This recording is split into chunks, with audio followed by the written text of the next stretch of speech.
All right, ladies and gentlemen, boys and girls. All right, I see what's going on here. Just got to adjust a couple of our knobs over here.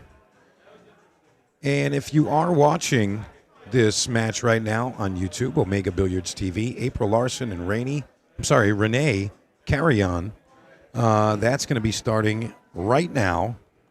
And it looks like they're already in the middle of rack number one. And again, I'm just going to be pushing a couple buttons. This is your pal Mike DeMarco from Ship the Cash. And I am glad to be here in the Omega Action Room here at the Derby City Classic. And again, I'm pushing a couple of buttons in the background over here, making sure our levels are proper, because sometimes buttons get pushed and we just got to make an adjustment. That's all. That's all. And that's what we're going to do. That's there not we just go. on the mic, is it? No, that's not. Yeah, it's Mike on the mic.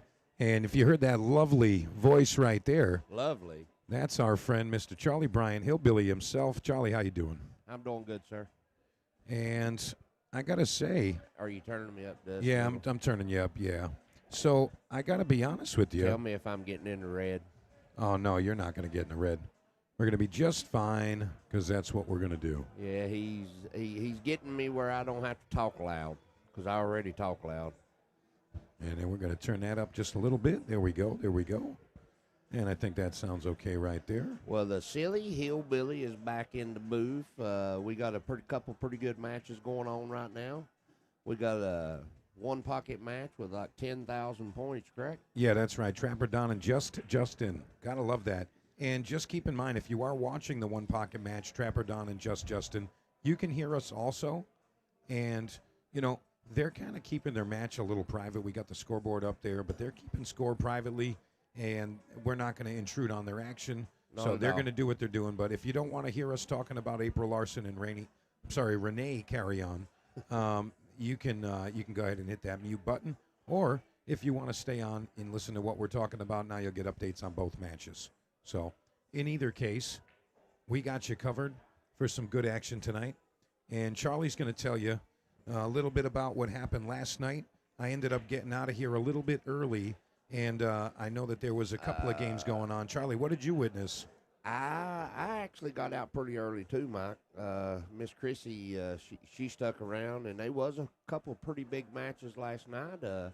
Pancake won a big match playing against Brighton. Pancake was, I can't remember who was getting away. They went to 22, and that went down to neck and neck. I think Pancake won by 2 games. And that was they probably didn't get done to about 5 o'clock this morning.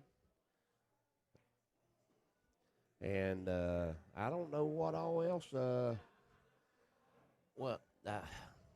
Don't get me lying, Mike. I know Pancake and Brighton played. Yeah, for a pretty big set because Carl was involved. And I'll tell you what, Pancake had to make a 10-2 run to win that set. How about that? How strong I went was that? back and watched a little bit of it. I mean, I thumbed through it real quick.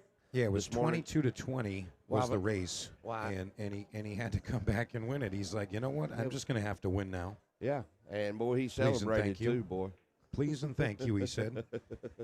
He was like, you know what? I got some maple syrup with your name on it, sir. Absolutely. That's what he had. I'll tell you what, Charlie, it looks like somebody stole your pen. Yeah, I try to keep a few notes on stuff that was going on. Also, Pancake was giving Brighton 2 games, okay? At least that's what Jeff said. Yeah, that's what was happening. Okay. Yeah. Well, let's get to the April match now. How are they playing? They playing even Steven? April is giving 1 game to 8. 1 game to 8? 1 game to 8, yeah. Okay, so now it's tied up, 1-1. And I just want to say, so I see you guys being a little negative there. One person in particular, that's not cool. And if you ain't got nothing nice to say, you can go ahead and keep it to yourself. She is a champion. She travels the world, cracking fools. So I'm pretty sure you have no clue what you're talking about. This is actually her second day in action. Never played in action before. It's not her cup of tea, not something she's done before, and she wants to get her feet wet, so this is what we're looking at. Well, she's been playing so much hay ball, and it's totally a different game. And it really was talking, and she's going to totally commit herself to hay ball this year is what she told me. But you know how that can. I'll tell you what, Charlie. Uh, Yeah. Playing different formats but with different equipment oh definitely changes yes. things. But I want to say that's not a terrible plan. Well, I've seen some super high tournament payouts for hay ball. me and April's had some great conversations over the years. I've showed her a few things. At one point, she was struggling when she was still in school, not knowing if she still wanted to play pool or not. And look at her now. Yeah. And she's one of the greatest personalities around the game. Oh, most Uh, definitely. she's as sweet as she can be. She kind of reminds me of I named my little puppy that I just rescued Sweet Pea. Miss April is a sweet pea. She really is. Oh, Yeah. she's something. She's always smiling, always happy. You know, we all go through things in life. We go through things where we doubt ourselves. And, you know, this old pool can be tough. Yeah. And she's definitely took and come a long ways with it, and I'm super, super proud of her, and I tell her that every time I see her. And I told her to keep living the dream. I mean, how many people get to travel the world doing something that they love to do? Yeah. You get one trip around this circle. Absolutely. And I'll be honest with you, Charlie, I feel very similar with some of the stuff that I'm able to do, and I really, really enjoy what I do. I gotta handle some stuff on the side, Charlie. Be You're right fine, back. buddy. Hey, I think I can handle it. Oh, Chrissy was just having fun. I don't think they was really doing anything too crazy.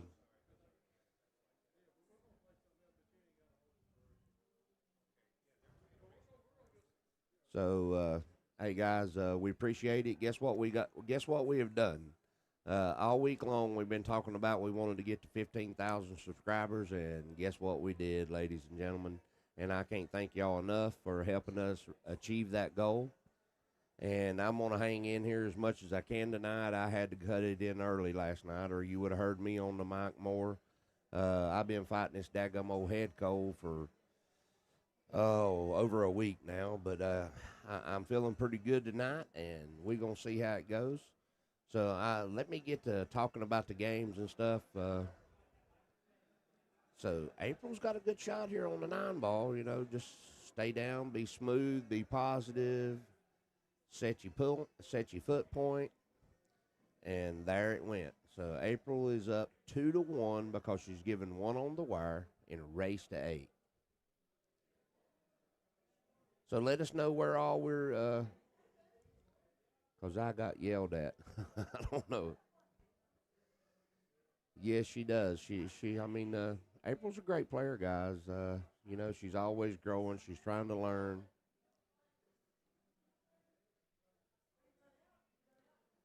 Hey, remember us saying a second ago, Mike said it, and we want to keep it clean in here in the chat. You know, if you can't say nothing nice or talk about the game, please just keep the comments to yourself.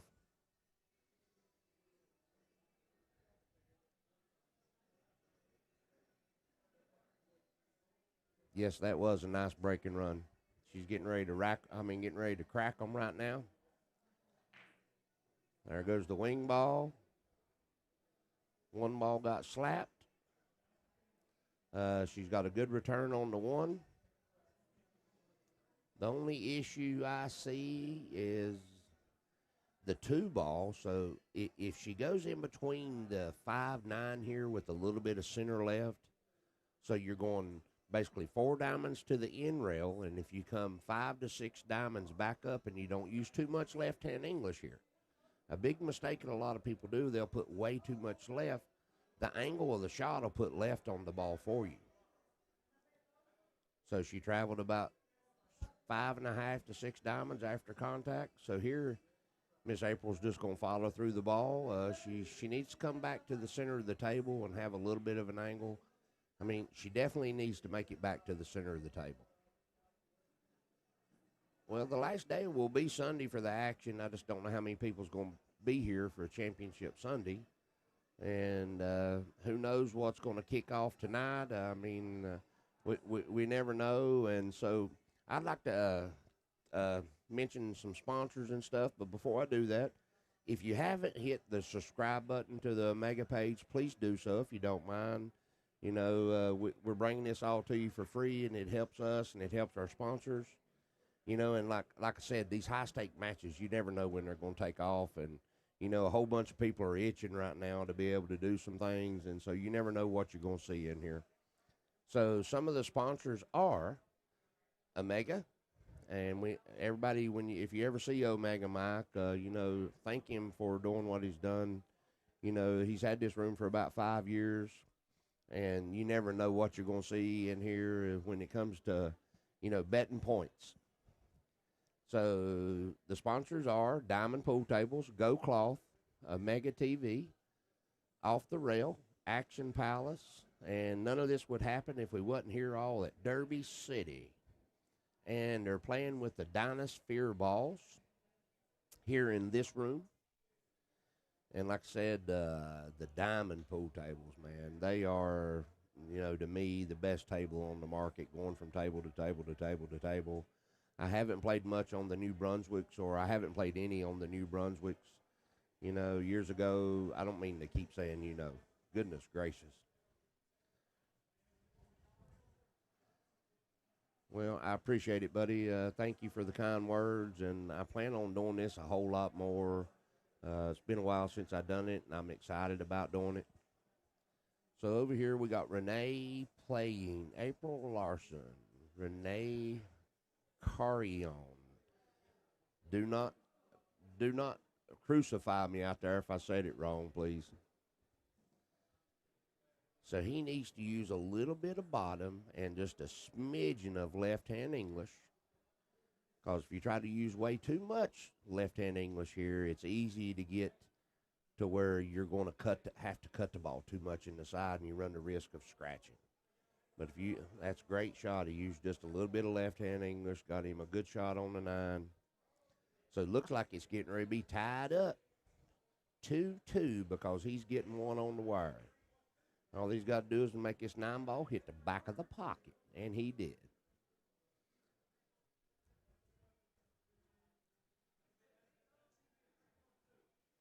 Oh, yeah, Dom's gone, but there's still plenty of people in here. It's got money in their pocket. Carl's still hanging around. So, there's no telling like I said, no telling what's going to go on in here. Pancake's still here. You got all the Dominicans and the guys from Florida.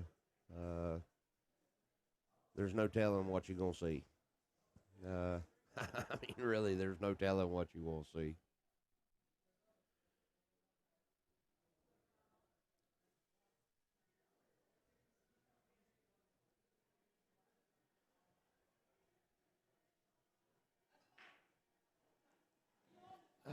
That Danny and Shane was talking about doing something. Shane played Chase Stumfield a little bit earlier, so one pocket. I don't know exactly how that turned out. I've been running up and down the halls and talking to people about lessons and stuff, and I'd love to say this to you out there if you don't mind. Anybody that's interested in having me come to their hometown or come and visit me and do some lessons with me, I've been teaching for over 25 years, and I got some unique insights, and the way I teach is a little bit different than everybody else's.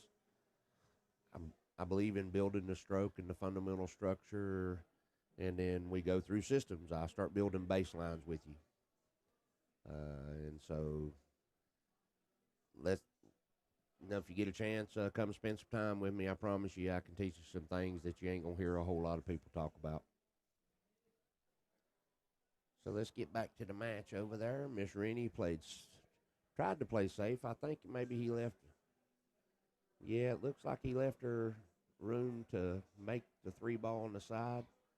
So when she shoots this 3 ball, if she shoots it soft, she'll go between the 5 and the 7.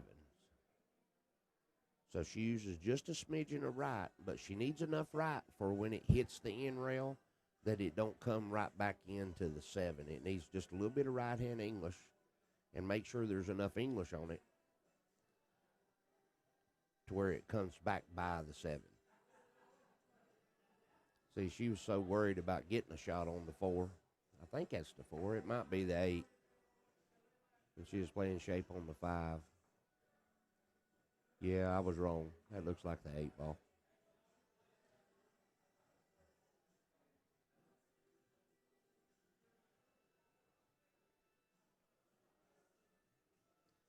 So he's just going to shoot this ball at pocket speed. He's going to have just, there's no sense for him to jack up and stop that ball. I mean, he did. But any time that you don't have to accelerate your stroke, you're going to be more accurate once you become comfortable. If he'd have been able to roll forward a little bit, he wouldn't have to pound this ball and try to go into the side rail and out. If he rolls forward and he got just a little bit of an angle, he could have drew it straight back, and the ball would have drew a little bit to my right anyway. But now he's going to have to pound that ball to the rail and out. And anytime you're hitting that hard, accuracy goes down. I'm actually playing with a BQ shaft, which is carbon fiber. It's a company out of Italy. I used to sell them, and I got used to that carbon. It's real quiet, and I pulled out my old Woody Woodworth that's about 26 years old. It's got a bunch of turquoise and ivory, turquoise crosses with ivory ovals, and it's got ivory lightning bolts in the points, and it's got ivory lightning bolts down in the butt sleeve with big turquoise crosses inside of ivory.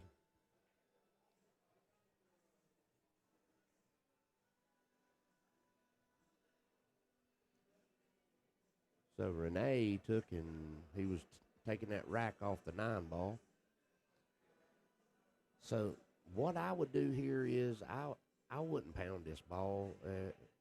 I'd go ahead and take what I could get from the left side, because all you're going to do is have the same shot from the right side if you come back over.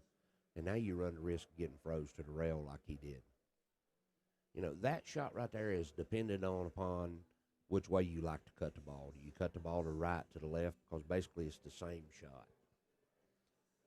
The other way, you didn't run the risk of getting on the rail. You could have controlled that a little bit better because you didn't have to travel so far.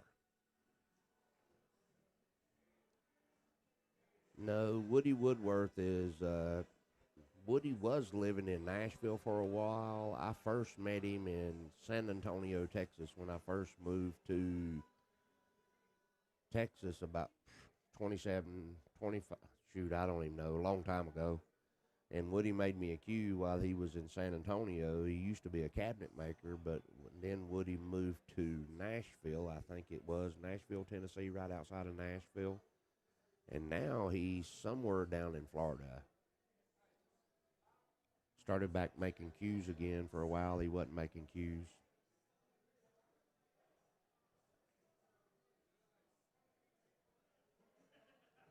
Well, I mean, April had a chance that game. And so it's 3-2. Rene, because he's got a game on the wire. And anything can happen in these short races, guys. Well, guys and gals. Hope everybody's going to have a fun weekend. Everybody be safe. Everybody stay warm. And again, guys, don't forget to hit that subscribe button.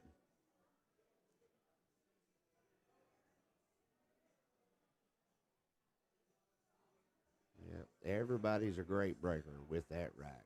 Goodness gracious. I can't stand it.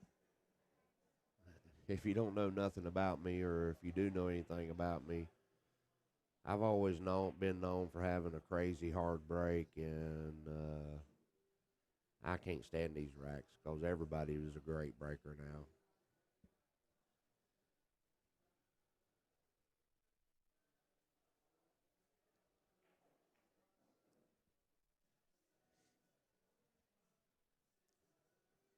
So he overdrew it just a little bit, but he should be all right. I mean, I think he's got enough angle to cut it in the right-hand lower corner pocket and not scratch. Oh, I know he does. If he makes this ball, he'll hit like one diamond on the end rail. Maybe 3/4 of a diamond, as long as he rolls the ball and don't try to draw it or nothing. Come 2 rails in between the 6-5. Make the 5 from about anywhere. You just got to make this 4-ball. But if you draw it, you got to draw it all the way back over past the 9-ball. Good shot. Maybe. Uh-oh, the rack got him.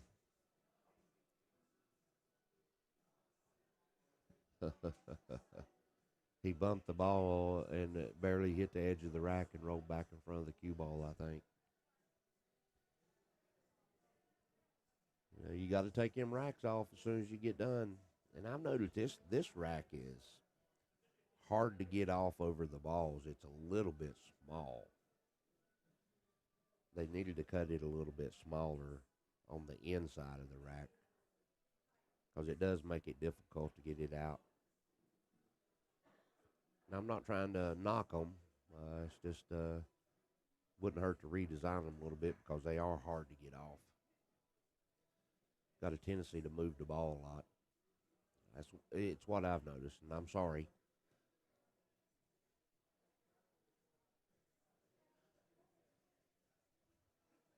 So Miss April needs to shoot this ball in the side pocket. Hit about one diamond below the side on the right upper side rail. Just don't get stuck on the rail. That's all she don't want to do. Now you need to get you some kind of angle on this 8-ball. Don't get straight in. There you go. So basically you're shooting side rail shape's what I call it.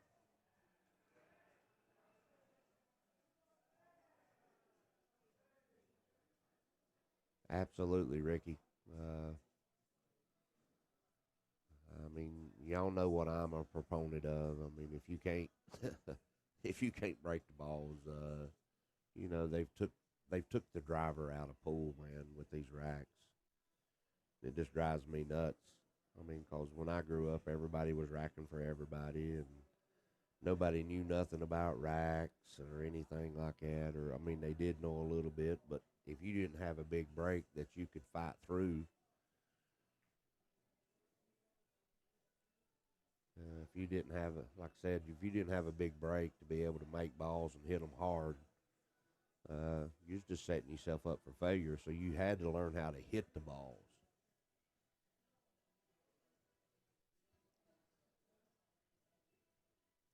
I am located in Dayton, Tennessee now, which is right in between Chattanooga and Knoxville. But I'm going to be doing a lot of traveling this year. I'm going to be going to quite a few of the Jersey events, Jersey Girl events, to do some things. She said she's going to be scheduling some stuff like 1 or 2 days before the event and then 1 or 2 days after the event for me. So we're going to figure it out, and won't be long, and I'll have some kind of schedule of what my schedule is going to look like for the first part of the year. So now they're tied up again at 3-3. So it's a race to 5 games.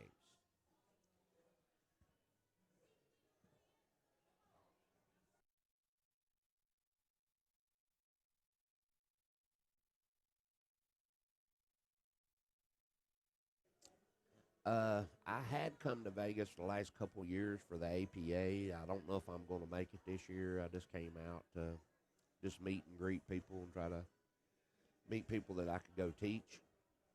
And to tell you the truth, I been struggling a little bit. I buried my dad a little bit over a couple years ago, and went through a divorce after 16 years, and just a lot of circumstances, and didn't know exactly where I was going to land. And I landed in Tennessee, but I plan on being on the road and traveling a lot. And if it was worth my while, I would come to Vegas. If we had 8 or 10 people, I'd like to come out and make a week of it. I mean, anywhere that I'm trying to schedule, I'm trying to make it to where I can come out for a week, at least 5 to 7 days.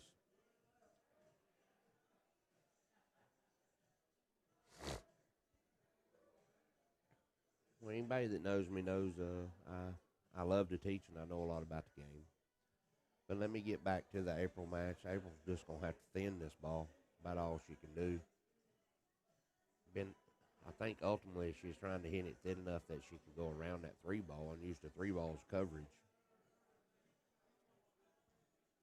So he's got a couple of options here. He could cut the ball real thin and come one rail back behind the 3, or he could cross over the ball and go down behind the 6 and barely bank the 1 out around the 2. The only bad thing about going that way is no matter where you put the one ball, you're putting it in a big ball position because it's close to the rail. So I would have chose the other safety because there was two safeties there. Because anytime you can leave that object ball out in the open table, you have a better chance of getting safe. So that's one of the things you need to think about when you're playing safe. You need to ask yourself, what are my options? And that's one of the great things I love about One Pocket. It teaches you to not have blinders on, and not just. It's one of the big mistakes that a lot of people make is I call people one-siders. They'll stand behind a shot and they make all decisions, and your eyes need information. You need to be able to walk around.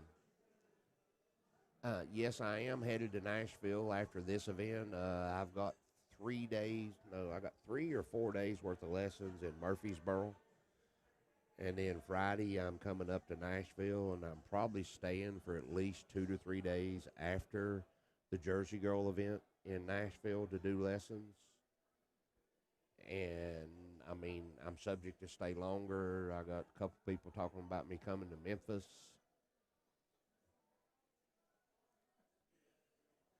So just reach out to me, guys. You can just shoot me a PM, and if you're interested in doing something with me, I love to teach. I don't really care about the gambling side of the game. I know I'm in the action room, but this gives me a good platform to be able to talk to y'all and stuff. And I appreciate all the kind words in here, guys. Really do.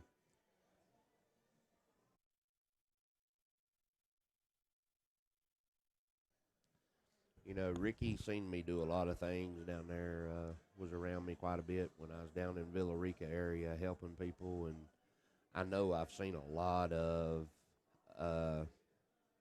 improvement in that area. I keep getting a lot of feedback, and, I helped a lot of people down there, whether they took a lesson from me or not. My prices are $125 an hour with a 2-hour minimum, 5 hours for $550, or 3 days like exclusive.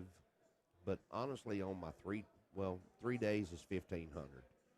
But what I try to get most of my shooters to do that buys the 3-day is either do a 1 or a 2 day with me, and we finish the rest of it up online. I like getting people face to face, and then the next thing is just me evaluating a little bit of what you do, and then me continuing to give you elements to work on and build, and teaching you all the different aspects of the game.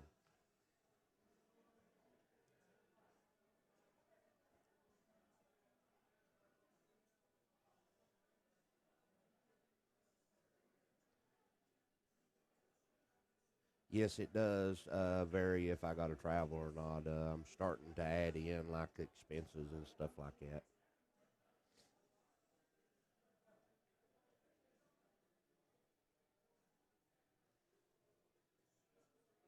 I wasn't at the Hard Rock this year. Uh, I think Heather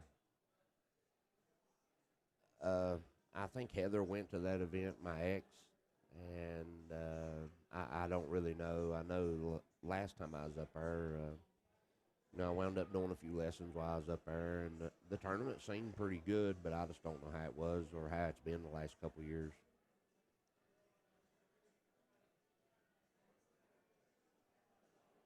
Uh, I promise. I don't mind going anywhere. It's just, I got to make money. I have to live just like everybody else, and I got great information, guys. I promise you, I got great information, and you're going to hear me say a whole lot of things that you ain't going to hear other people talk about.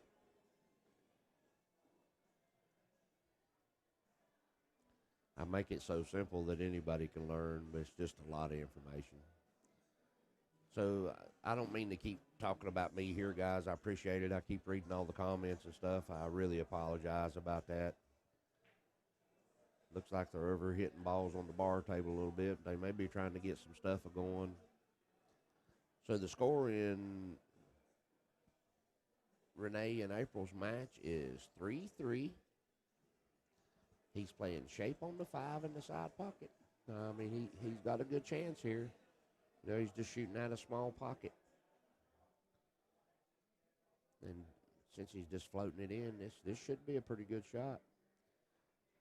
So here I'd draw this ball over. I'd just use dead center draw. I wouldn't put no right on this ball because the cut angle by itself is going to put a little bit of outside on this ball if you just use dead center bottom.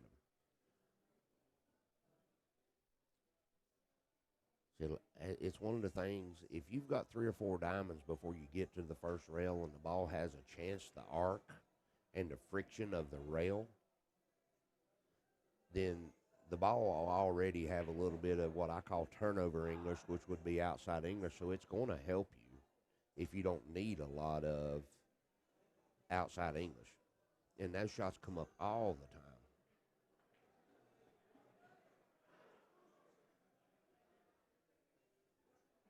Well, thank you thank you for them kind words there, Mr. John Jenkins.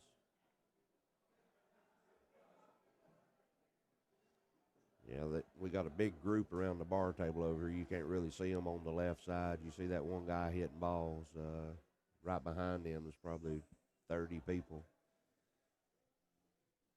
So they are chit-chatting and trying to figure out what to do.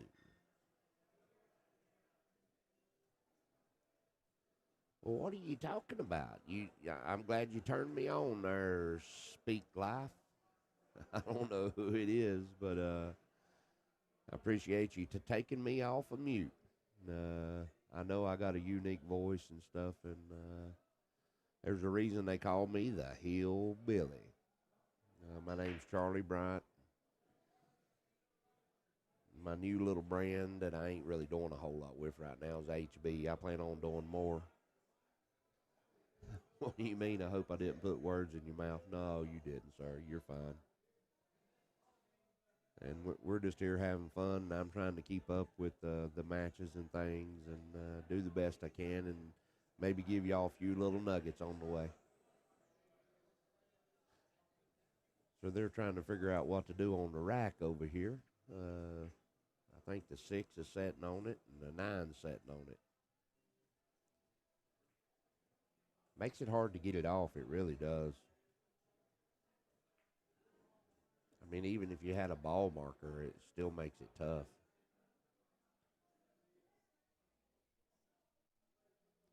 Hey, teamwork makes the dream work.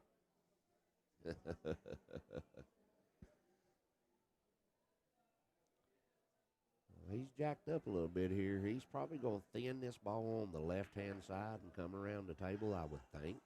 Like cut the 1 towards the 8, but no. He tried to draw her over behind the 4, and that was a tough shot. I mean, at least if you thin it, you can leave it close to the rail or on the rail. I mean, you could have even shot that ball 2 rails, like you was trying to bank it in the side pocket, and brought the cue ball down on the left side and used that 3-ball wall, the 6, 7, 9.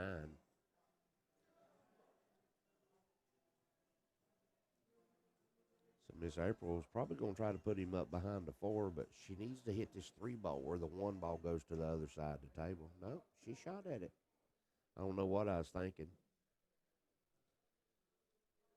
So she needs her about a 30-degree angle on this 4-ball to get to the 5. You don't want to get too straight. You don't want to get too thin because you need to travel about 3.5 to 4 diamonds after contact. So you can hit that ball at pocket speed. So she definitely needs to draw back about 1.5 diamonds. Yeah, it is a little bit better with a little bit of narrating and stuff. Uh-oh. She might have dipped her stroke a little bit. Yep, I think that's what she did. She dropped she dropped her tip position as she was hitting the ball and got that ball to draw too much.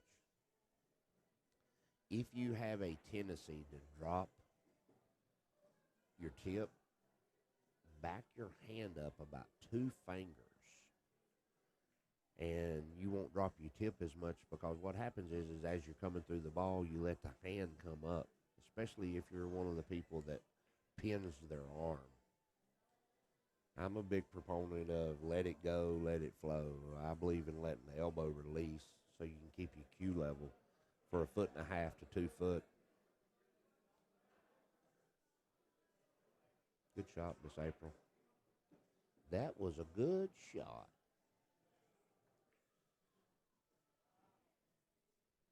As long as she can make it 6-ball, if she can just stop it dead or draw it back about a half a ball, she's got the side pocket right there available.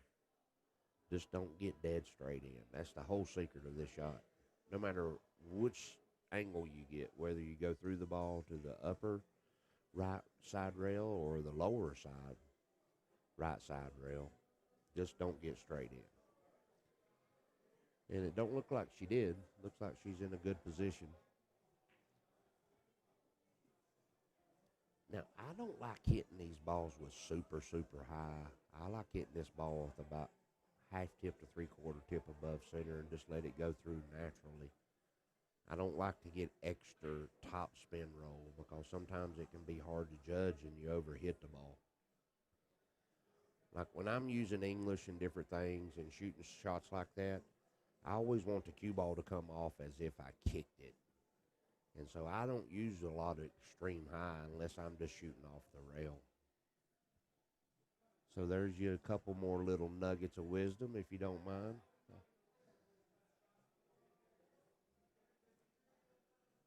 Yeah, I try to keep my game as simple as possible. I really do.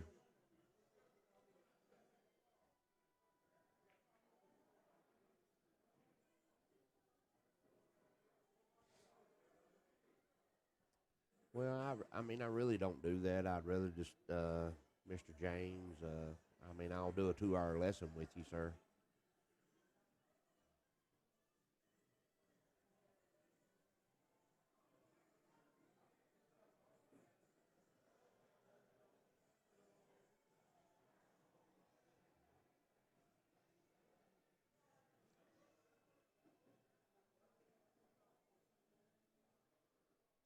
So Miss April is racking the ball. She's racking them, and she's getting ready to crack them. And before they ever started, they figured out how high they was going to stack them. Well, guys, I'd like to mention a few of the sponsors or the sponsors for the Omega Room. Of course, Omega, Mike from Omega is called the Omega Room. And then we're going to need to thank Go Cloth, Dynasphere Balls, Off the Rail, Acme, The Action Palace, Jeff Vol Smith, Don't Be a Nit, and they're playing with the Dynasphere Balls. And they're playing on, in my opinion right now, until I play on any of the other rest of the tables, the Diamonds. Diamonds are a man's best friend. You know, they say they're a woman's best. So I hope y'all are having a good time listening to me commentate and everything. So the score is 4-4 because Rene is getting the game on the wire. Look like Miss April got a little bit of coverage from the 3-ball, so he wants to kick and hit this ball thin. He don't want to hit the 8. Well, he got it to go in between, so he was okay. Did he leave a winder? Uh-oh, he left a winder. And what a winder is a gap. I'm good. And so I think she's got a shot on the 1. If she can come between the 4-9 with just a little bit of top right, I think straight top runs into the 9. So she needs just a little bit of top right. She may have tried to make the 9. Look at that. She said, cheese, please. And she might have got a little jelly roll along with it, too. So she had some cheese and crackers there, guys. Cheese and crackers.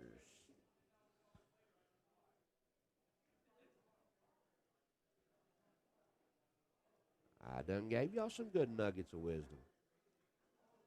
I can't give out all my information.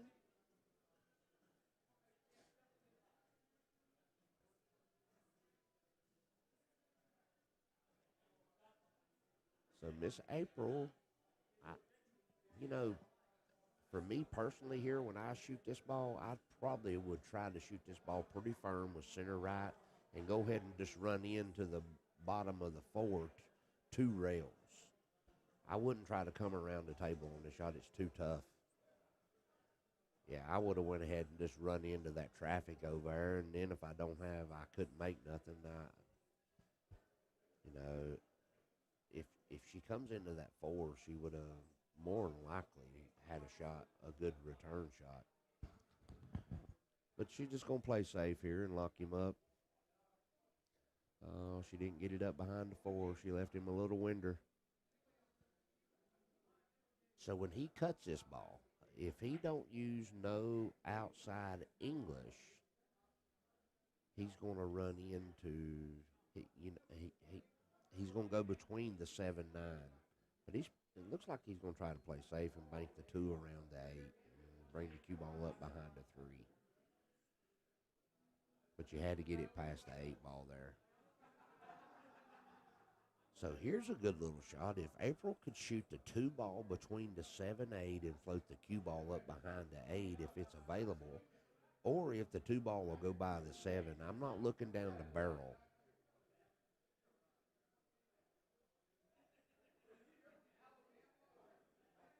You know, I don't remember how many players they had. I thought they had a full field.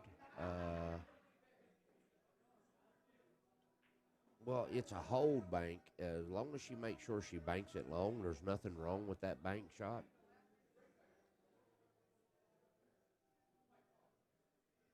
Oh, she jumped straight up out of that shot. I won that tournament in November of 2004.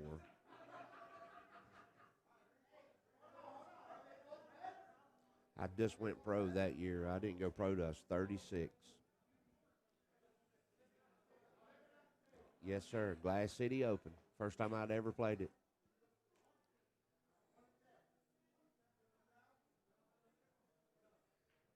The angle was a little goofy. I use that shot a lot. No, we're starting to get pretty. We're starting to get a pretty good little crowd in here now. Uh-oh. Oh, goodness. He got a little jelly roll right there. What happened?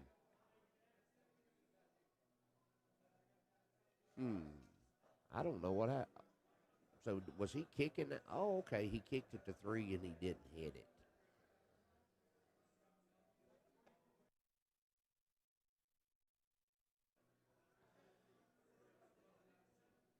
So I like shooting this shot. I'd shoot it in the side and follow it, but I want to hit the rail before the 7.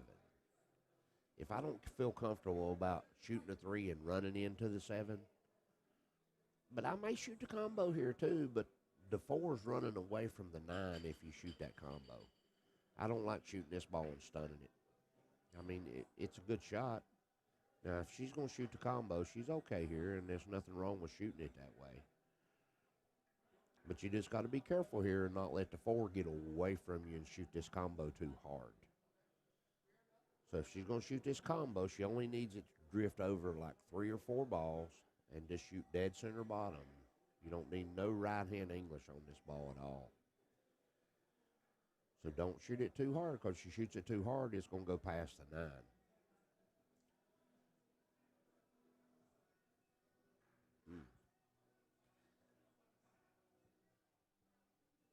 So she's got room here. I mean, she can just make this ball with just straight top and go 1 rail and back up and shoot the 5 in the upper right-hand corner.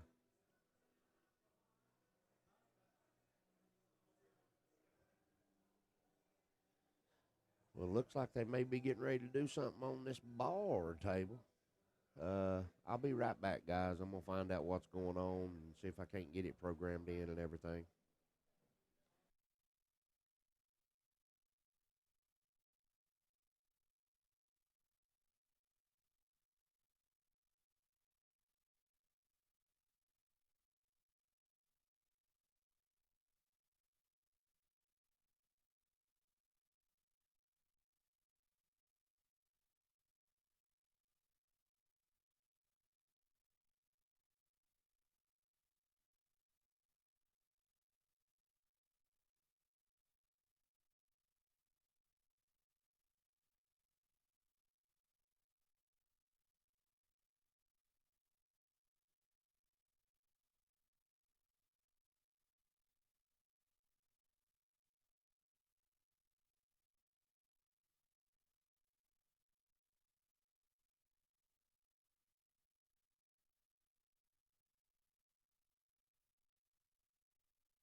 Hey everybody, I'm back.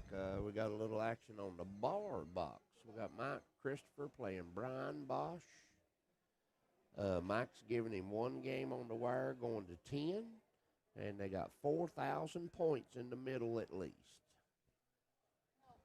What's in the middle? You had it right. I thought you said more, so I want to make sure.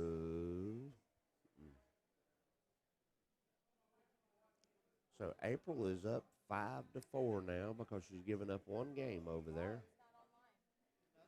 The bar box isn't online. I got you. I've got everything. It's all right. It was not, but it's gonna be. It's not yet, but it's gonna be. Okay. Well, Hillbilly's back. So Miss April's racking the balls right now. She's up 5-4 with the one game spot in a race to 8. Everybody wants to see me in the box, Charlie. Well, I'm in the box, the booth box. But it's not part of the game that I really care about. I haven't really gambled in like 20 years. Who knows though in the near future what I may start back playing in the box some. But I've never been one that really cared about trying to hustle or anything. Oh no, there's greenbacks in here.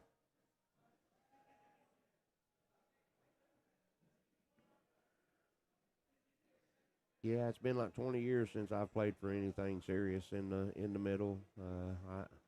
The good Lord laid on my heart one day that dogging and dumping looks exactly the same as the speed of pool I have to play, and so I just don't care about it. I know it would be the easiest way for me to get my game back quick, but I'm willing to go the long way.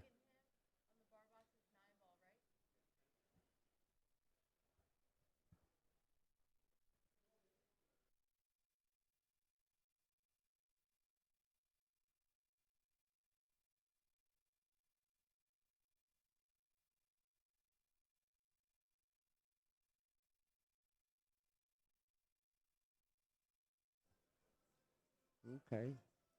Well, Miss April missed that one ball, but she cut it and missed it on the pro side. Mike is playing Brian Bosch, giving him one on the wire to 10, playing 9 ball.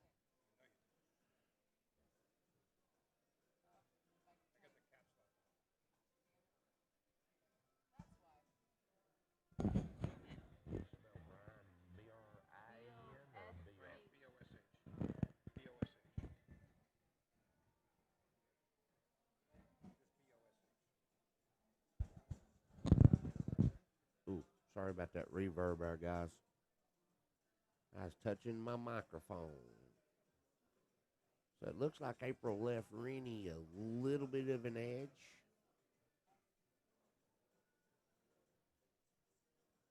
About all he can do is cut this ball super, super thin and take the cue ball one rail and let it come down behind the 7.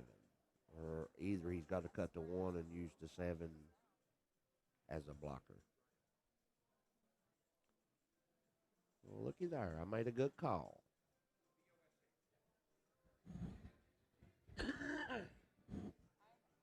Sorry, guys, if I cough a little bit.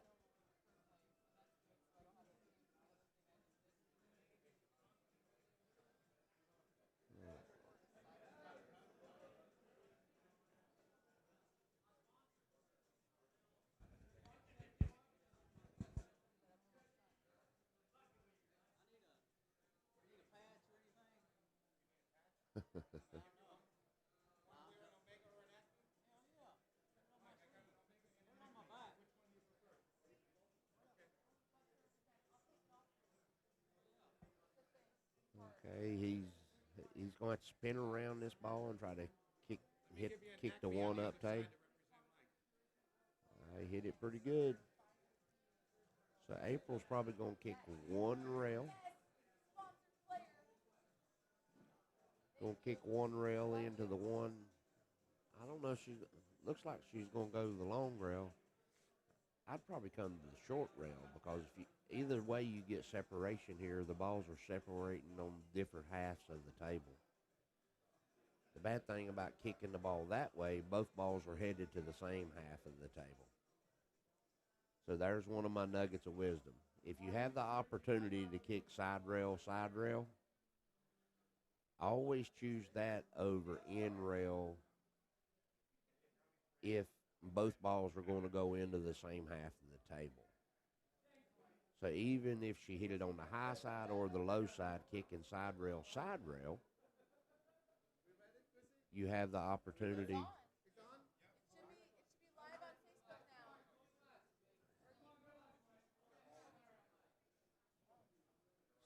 So here we go.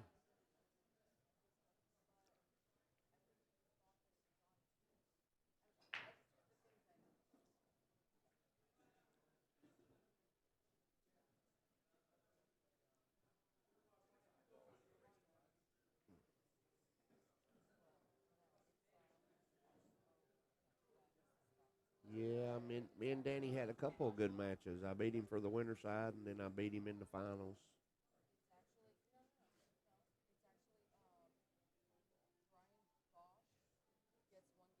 Mhm. It's a race to 10.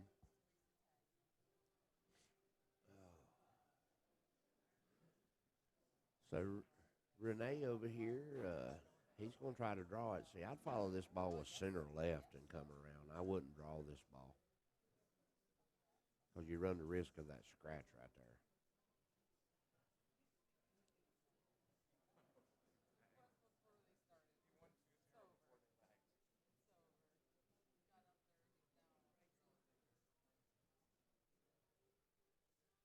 So Mr. Rennie, if he draws this ball over, I'd draw it over and come back. Just don't get stuck straight in. Yeah, if he, oh, he got a little jelly roll there. Well, he got a jelly roll and didn't get a jelly roll. So there's two different ways to shoot this shot.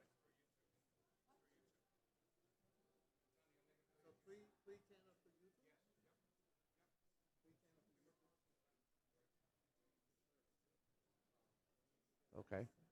So I think we're doing everything on YouTube tonight. I don't think there's no Facebook channel, or we have a Facebook and a YouTube. I'll let y'all know here in a minute. I just know we got action.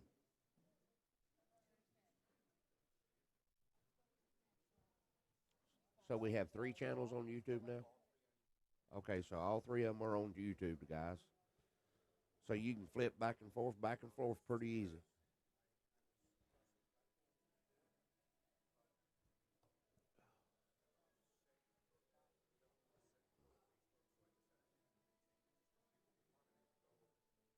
Oh no, Rennie missed the 9 ball.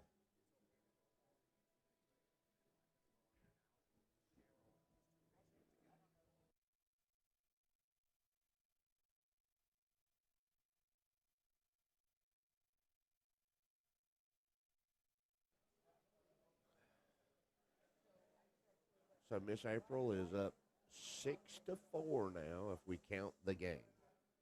We're at 6-3.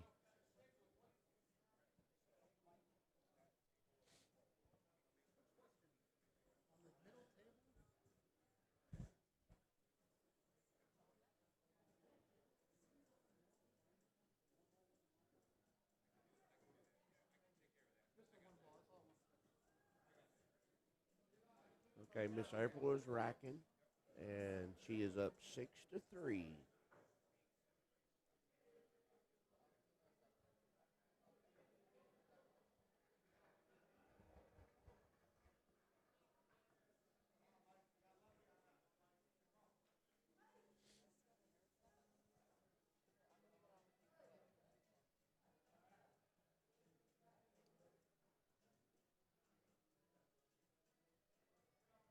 Yo, yo, yo. Hillbilly?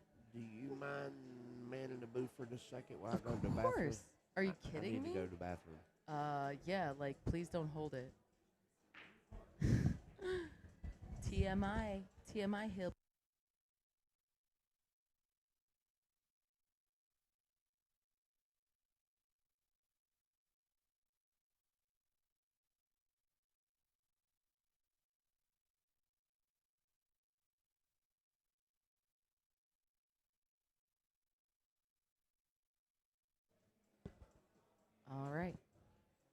all 3 tables are on YouTube right now.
All right, sorry about that.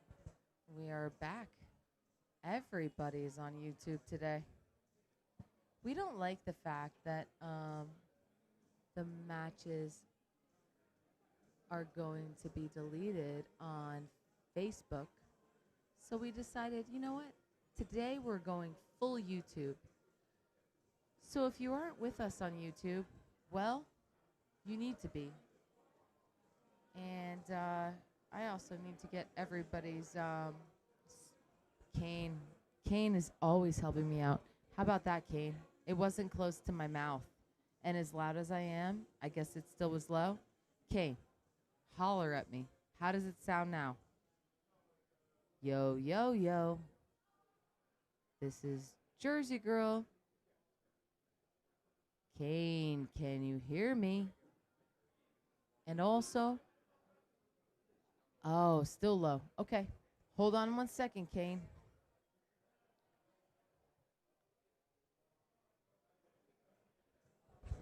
Okay. One time. How about now? Ricky Folsom says it's clear. Boss Mustang has been a very big help this whole week. Says sound is good. Jeff, big help this week. Now it's much better. Look at me. Guys, I am legit becoming nerd. All of them. I have the owner of breakdown. Billiard breakdown. Mr. Mike Lynn coming to join me. And we've got everything set up just right now, thanks to people that have been helping me, an amateur, get this done all week long. What's up, guys? This is Mike with Billiard Breakdown here. Shout out to Omega Billiards for putting together a sweet action room. Make sure you hit the subscribe button and hit your notifications. You do not want to miss any action coming out of the Omega channel.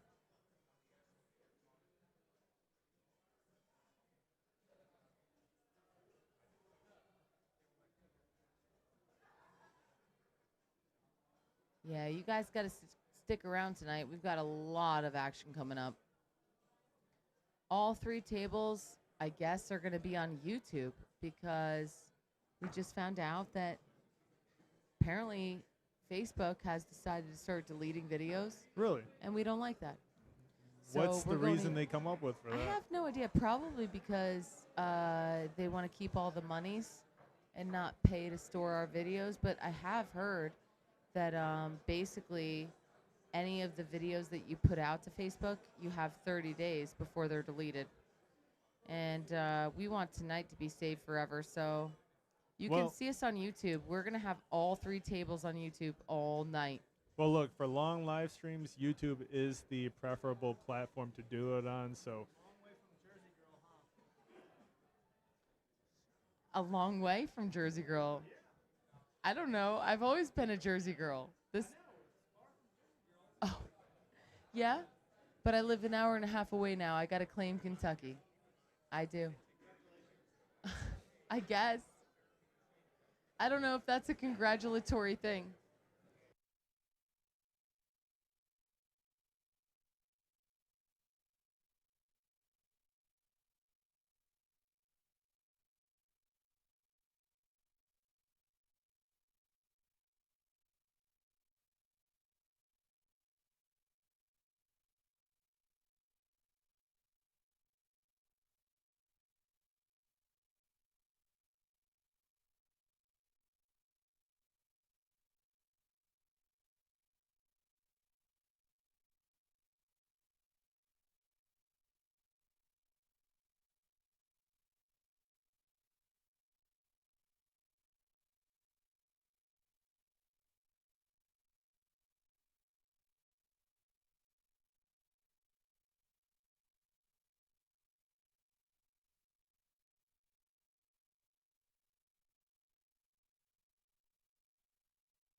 All right, we're back. I'm so sorry about that. yeah, I do want to say shout out to a couple people on the live stream right now that commented. We've got Go Bucks and HR Biggs. I always see you on the Billiard Breakdown live stream, so thanks for tuning in to Omega as well. Good to see you both. Yeah, guys, and if you're watching us on YouTube, please subscribe to Omega Billiards TV and share it. Share it to your Facebooks. Get it out there. This is the fun stuff. This is the action. And we're here to bring it to you. We've been bringing it to you 24 hours a day for the last, forever ago. I don't know. I think we're on day 7 or 8. But we would really appreciate that. And then I want to take a moment to thank our sponsors, obviously, omegabilliards.com. If you love pool, they support pool and free streaming. So please go and purchase something from omegabilliards.com. Then we have Off the Rail. Off the Rail, Jamie Ingram, Craig Herman. They're here with their entire setup. Please go and get something from the Derby City Classic, or you can see them online. Then Diamonds. Diamonds are a girl's best friend. We have Go Cloth. We have Dynasphere Balls. And one of my favorites, Jeff Val. Jeff Val Smith, no nits allowed. And also make sure that you bring enough backpacks. Action Palace, Acme Cases. Thank you to all of our sponsors. We have another Billiard Breakdown subscriber, Rick Hovey, in the live chat says, Mike, what is up, Rick? Have you been watching all the action here at Derby? Omega Action Room has the best action in the entire event.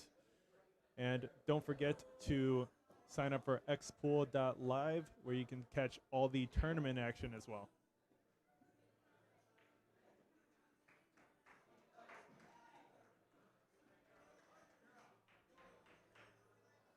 Table 1, table 2, table 3, chat table 1, chat table 2, chat table 3. I couldn't have done that. I know you could have done it. I could have done it, but no, I couldn't have. No, you guys Thank are you, doing a great DeMarco. job. You guys are doing Mike, do you says see we're all doing a the great people job. asking about me? DeMarco says we're doing a great job. John Jenkins, what is up? Good to see you. John's wondering, Mike, you've been streaming while there? No, I have not. I've been doing a lot of player interviews, and it's great to talk to all these top-tier players and how they view the game. And we've got a lot of great action here as well. I love what you guys are doing because pool needs more of that. It needs more getting involved. It needs more video. It Yeah. needs more video evidence of what we're doing. And the thing is, I do have a big interview coming up tomorrow with Omega Mike. He's the guy that's put together this entire action room, and I'm really looking forward to talking to him and seeing where that motivation comes from, because what an incredible thing he's put together. Absolutely. And we're going to be able to hear it from him first.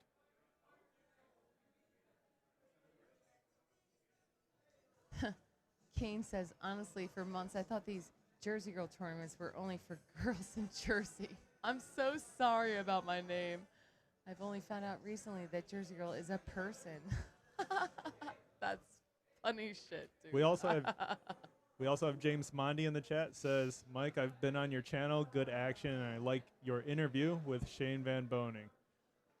Oh, yeah, you guys interviewed him. I watched that. That was great. Oh, you saw it? Yes, I did. So I was sitting in the back seat with him. We actually cracked some Coronas. Coronas? Yeah, we were sitting in the back seat of a car, and we cracked some Coronas, and we were drinking them on the way back from Toronto all the way to Rochester, New York. Dang, you got to be in the what with Shane for how long? The back of a car for 3 hours drinking Coronas. Okay, how many Coronas did Shane have? Just one. Probably We like both one. had one. Dang, you lightweights. I'm Irish. I'm just telling you, if you see Chrissy with a beer, she's not drunk. But if you are Mark it interested, down. if you are interested in checking out that interview, you can see it on Billiard Breakdown. And don't forget to subscribe to Omega as well. The action does not get better than what you see on Omega. No. This action room has gone 24/7, 7 days in a row since I started. It has been nonstop. I'm talking the least amount on these tables has usually been 10 in the middle. We call it points, you know, because Yep. government. Yep. And There's no reason to put anybody on it, like, you know. 10,000 points in the middle is ridiculous. But, you know, tell me about the match you've had early on at the Derby City. 236,000 points in the middle. 246,000 points in the middle. That was crazy. And That's then ridiculous. then it was like, everybody's out of money. Yeah, and that was Shane Wolford versus Anthony Maglino. Make sure you check out that match. You can watch it on Omega, right? Jeff understands. He says it cost him like 15 or 16 pots of coffee. I'm sorry, Jeff. You bet the wrong way. I'm sorry. John Jenkins wants me to pull up to Toledo with Danny Smith and Shane Winters. I want to chill with Danny Smith. He seems so chillable. Like, He is I so would funny. chill with him. You know, Danny Smith, he actually played in a tournament at my pool hall billiard breakdown in Rochester, New York. He got so drunk, he drank like 30 shots. He conceded the match. He whacked all the balls on the table with his stick and just rage quit. That was an unexpected ending to what you were saying, dude. He rage quit. Oh my And god. you know what's so funny? Mark it down. He Rage was- quit. Danny Smith was losing to a 16-year-old kid, Jake Jackson, who's an up and coming player out of Rochester. And yeah, Danny, he fouled, he whacked the balls with a stick, and he left.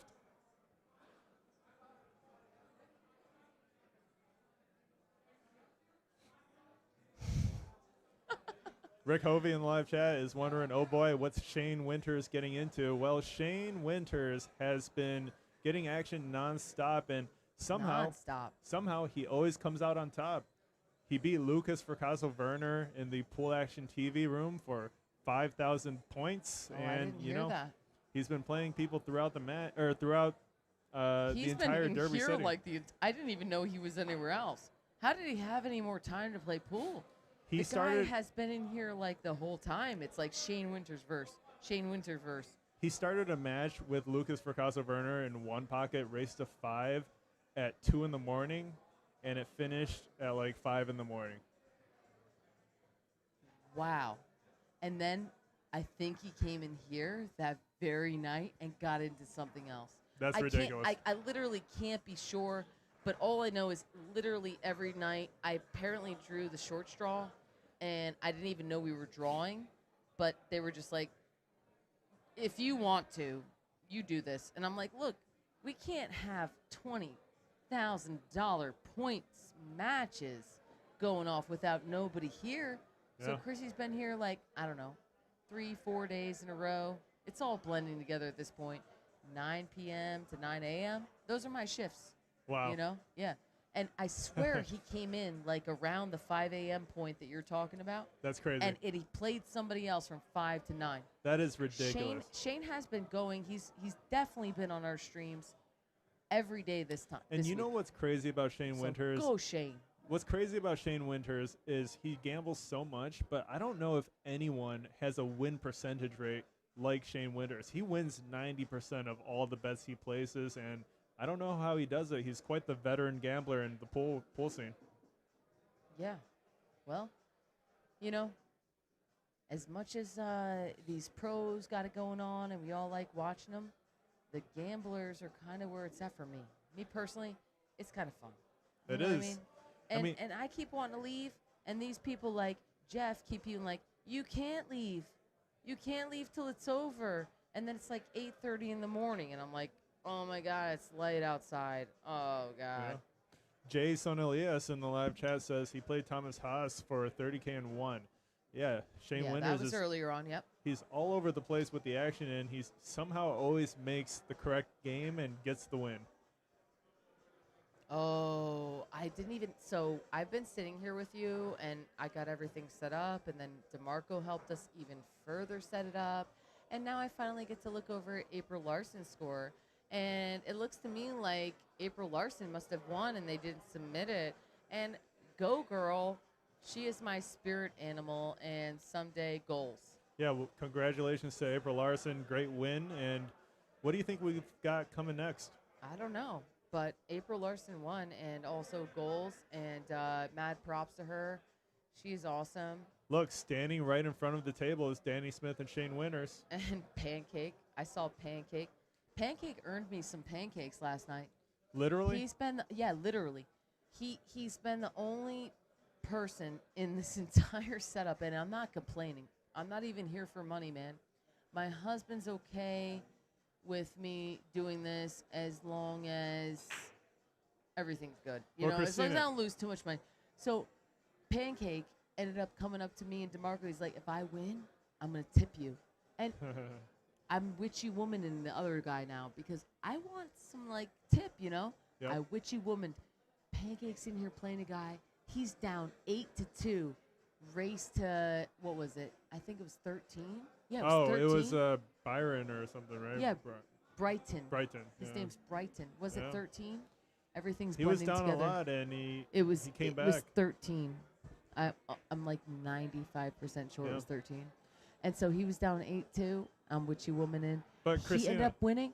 He tipped me, and I bought pancakes. that's awesome. But, you deserve your own post-match interview because you defeated my good friend Justin Nilsson. How do you like that? I got so lucky. So, chat, let me tell you something. These two, Justin Nilsson and Christina here, they played a race to 5 in 9-ball pool. It was hill. The score was 4-4. And Christina, can you tell us what happened in that match? I mean, he was on the 9-ball. He had me. He hit it a little too hard. It bobbled out. And then he left me pretty tough, but You I made the it. cut? I made a little cut shot, and I made it. I made a cut shot in the corner and made So it. a lot of these people in the chat, they tune into the Billiard Breakdown live stream, and Justin Nilsson actually plays on my stream all the time. So chat, just so you guys know, Justin Nilsson choked super hard. He can have another chance. I will be here till Monday morning. Justin Nilsson choked super hard against Christina here, and he lost his money match on the Omega stream. Aw, don't tell them that. I choked before he choked. That's the only reason it wasn't 5-1. Listen, I was going to get your guy like 5-1. Then my guy comes up to me and he says, look, dude, we're waiting for this table. And I wanted to tell my guy, like, you know what, go beep yourself, because I have worked all these hours we just talked about, and I can play one set against somebody my speed. I have been begging for a game. Been begging. But, I don't got, the dollar bills. It takes dollar bills to play in the Omega room, but we had an opening. And you know what? Leave us alone. We're playing a race to 5. But my dude's like, hey, we're waiting on your game. Well, I had him 2-0. It would have been 5-1, I guarantee you, had he not come up to me. Really? No offense. No offense. But he got in my head a little bit because I'm a people pleaser, and now I'm trying to do it. I'm trying to do it faster. Yeah, and doing it faster doesn't always get the accomplishment. You know what Justin told me is he wants to play you in the next day or two for 100. Oh, a whole hundo. Double up. Oh, he wants double to double it. up Double now. it. Are you down? I'm totally down. Of course you are. I'm kidding. I can find backers, dude. There's some people in here that were like, oh, I feel so bad for this girl. Like, I should back her. And then, like, Don, my buddy Don that's playing, he's playing one pocket. He heard how Chrissy hasn't been able to do nothing, hasn't been able. And I was standing there waiting to, like, get something out of one of the tables. I needed some information. Yeah. And he's sitting there. And him and Carl Bloom were there and a few other people, and they were flipping quarters. And he was like, man, they're trying to high roll me, this and that. I was like, Don, don't let them high roll you. Rick Hovey in the live chat. And he let me flip a quarter for 500, and I messed it up and got the wrong answer. So hold on one second.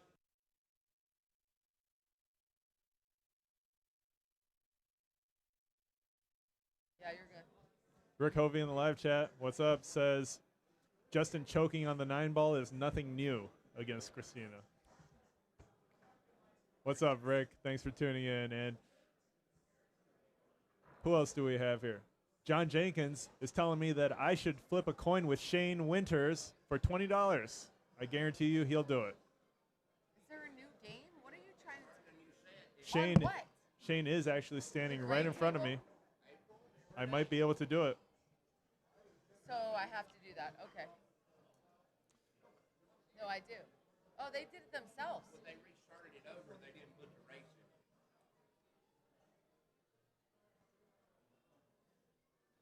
in. Kane says you need a backer for $100. I got you. I don't know if you can hear me, but thank you. I'll take it.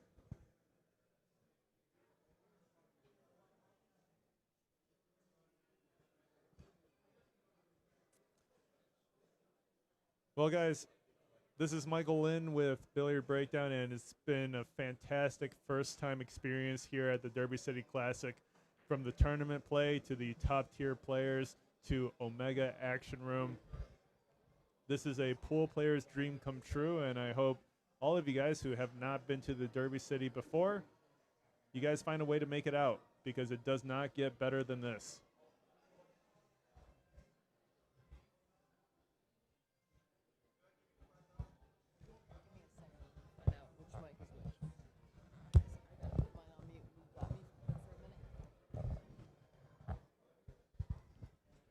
Yeah, I could totally use a backer, and I will work my butt off for you. I will. $100 holler, and I gotta go find out what the race is between April, Larson, and Rene, and I'll be right back. Hey, Shane. Mike Shane Winters. has got me. The live chat wants me to flip a coin with you for $20.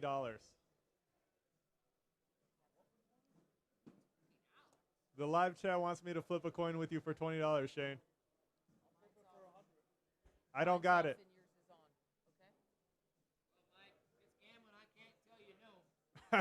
Yo, Shane and I are about to flip a coin for $20 right now. Chat, here we go. Actually, you know what, chat? If you guys want to see the coin flip live, watch my Instagram story, Billiard Breakdown on Instagram. We're going to flip a coin right now for $20, and it's going to be on my Instagram story. Let me pull out $20. Hold on, let me get $20 out and get your $20 out.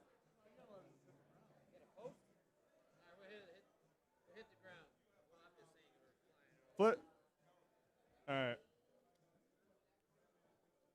So I'm filming an Instagram story. It's going to be on my story on Billiard Breakdown, and Shane Winters and I, we are flipping a coin for $20. Can you flip it so it lands here? Shane, can you flip it so it lands here? Give me a sec. No, hold on. All right, Mike with Billiard Breakdown here. I've got $20. Shane Winters got $20. Shane is flipping the coin, and I'm going to call it in the air. Ready? Heads. Got him. Tails. No, Shane Winters got the toy. Thanks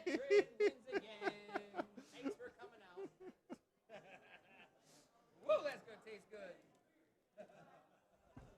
And Shane Winters wins the coin flip. Oh, I can retire Screw now. John Jenkins. That was John Jenkins' idea. Fuck John Jenkins. Shane Winters says F John Jenkins. I'll call him right now. Oh, man. Well, nice coin flip, guys. Man, look at the chat coerce you to do. I know. You made it a gambling sin. It's all good. The one time I gamble, I lose to Shane Winters, of course. They line up. So right now we have April Larson playing, I believe, well, I don't really know how to say it. Rene Carreon.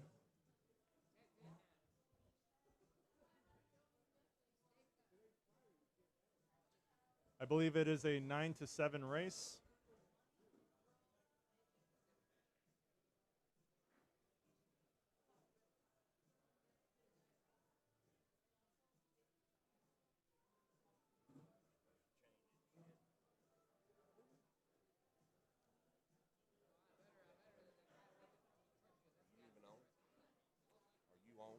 Yep, I'm on and you are off. Hey, everybody. Here's Hillbilly again. Hillbilly. Stepping in for Miss Chrissy. Actually, over on the April and Renee match, instead of it being an 8-7 race, now it's a 9-7 race. April's giving up 2 games. Well, John Jenkins, the person who came up with the idea for the $20 coin flip, tells me that he's going to reimburse me. So let me know. Could call him T-Mew, Sky Woodward. So how's the chat been? Everything been nice? Chat's been super active. They've been really into the matches as well as the commentators. So shout out to everyone for good. watching. All right. Thank you, guys. We appreciate it. You know, first and foremost, we'd like to thank Omega Mike for putting this room together for us. I think this is the 5th year that Mike's had it from Omega. You know, we'd like to talk about some of the sponsors: Off the Rail, Diamond, Go Cloth, Dinosphere Balls, Jeff Val Smith, Don't Be a Nit, Action Palace, Acme Cases, and this is all brought to you by Michael D. with Ship to Cash. Yeah, guys, make sure you don't forget to subscribe to Omega because the action does not get better than this. We're at the Derby City Classic, one of the best tournaments in the world, if not the best. I mean, the action does not get better. You do not want to miss anything going forward. Make sure you sign up. Absolutely. Well, we hit a milestone this week. What's the milestone? We hit 15,000 subscribers. Congratulations, and you guys deserve way more. Well, I appreciate that, young man. Well, I hope we get a chance to do the interview that we talked about a little bit. Oh, yeah. Yep. I'm definitely one of the characters of the game. Awesome. And And I do look forward talking to you. You know, tomorrow I'm going to be doing an interview with Omega Mike himself. awesome. And that's going to be my main focus for tomorrow. There's also Jeff. Forgot his last name. I have it in my phone. Jeff, with what company? I'm going to pull it up in my phone right now. Okay. I didn't mean to put you on the spot there, young man. Jeff Padilla. Jeff Padilla. Padilla? Don't get me lying. I don't know. I'm not real good with last names, which I'm not good with names anyway. I talk to so many people running up and down the hall. I always have. And it's one of my flaws that I have, but I try to talk to everybody that's got a pool stick on their arm. And then we have yourself. So I've got a pretty full schedule, and I still have to try to get a couple more players after their matches. Well, like I said, I'll be here Sunday too, and if not, if we can't make it happen here, maybe somewhere down the line, we'll just leave it. I'm pretty simple and pretty easy. For sure. And Rick Hovey in the live chat is wondering if Justin Nilsson from Billiard Breakdown went to bed. No, he did not go to bed. He is talking with his action right now. He's talking to Jersey Girl. Yeah. So I don't know if you know this, but Justin and Christina, they did play a short race earlier. Yeah, I seen him play a little race to 5. Yeah, Justin lost, and I think he's wanting to get it back. But Hill. Hill thriller. With a really surprising choke on the 9-ball.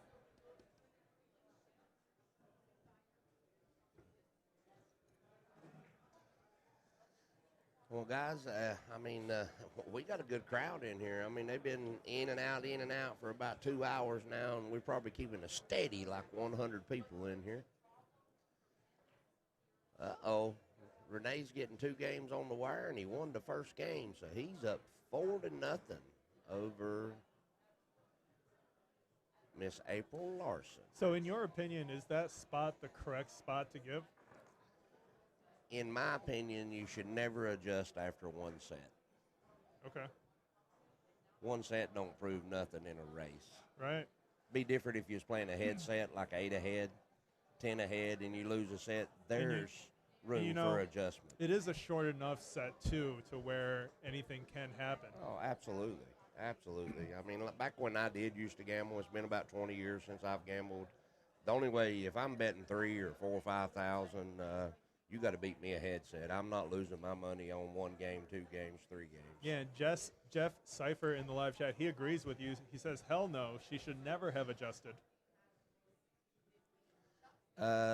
Ricky, Miss Jersey Girl is Chrissy. She said that she was going to try to get her tournament schedule out within the next week.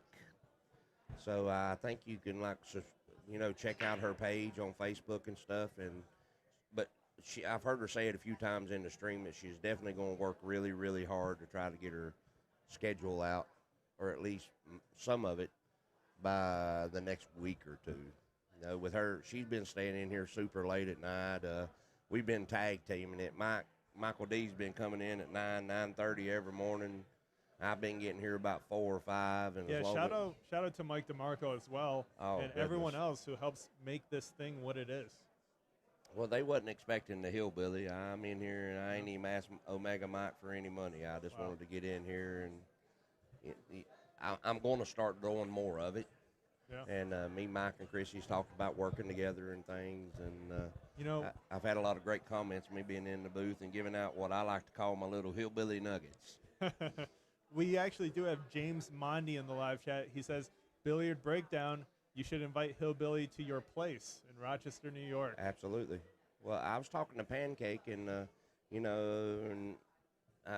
I love to teach, and that's all I'm going to be doing now. I mean, I'm a single man again, and I want to travel and teach and travel all over the United States. And can you go over some of your accomplishments in the game for people who are unfamiliar? So I didn't go pro till I was 36 years old. Within 4 months of me going pro, I won the Glass City Open.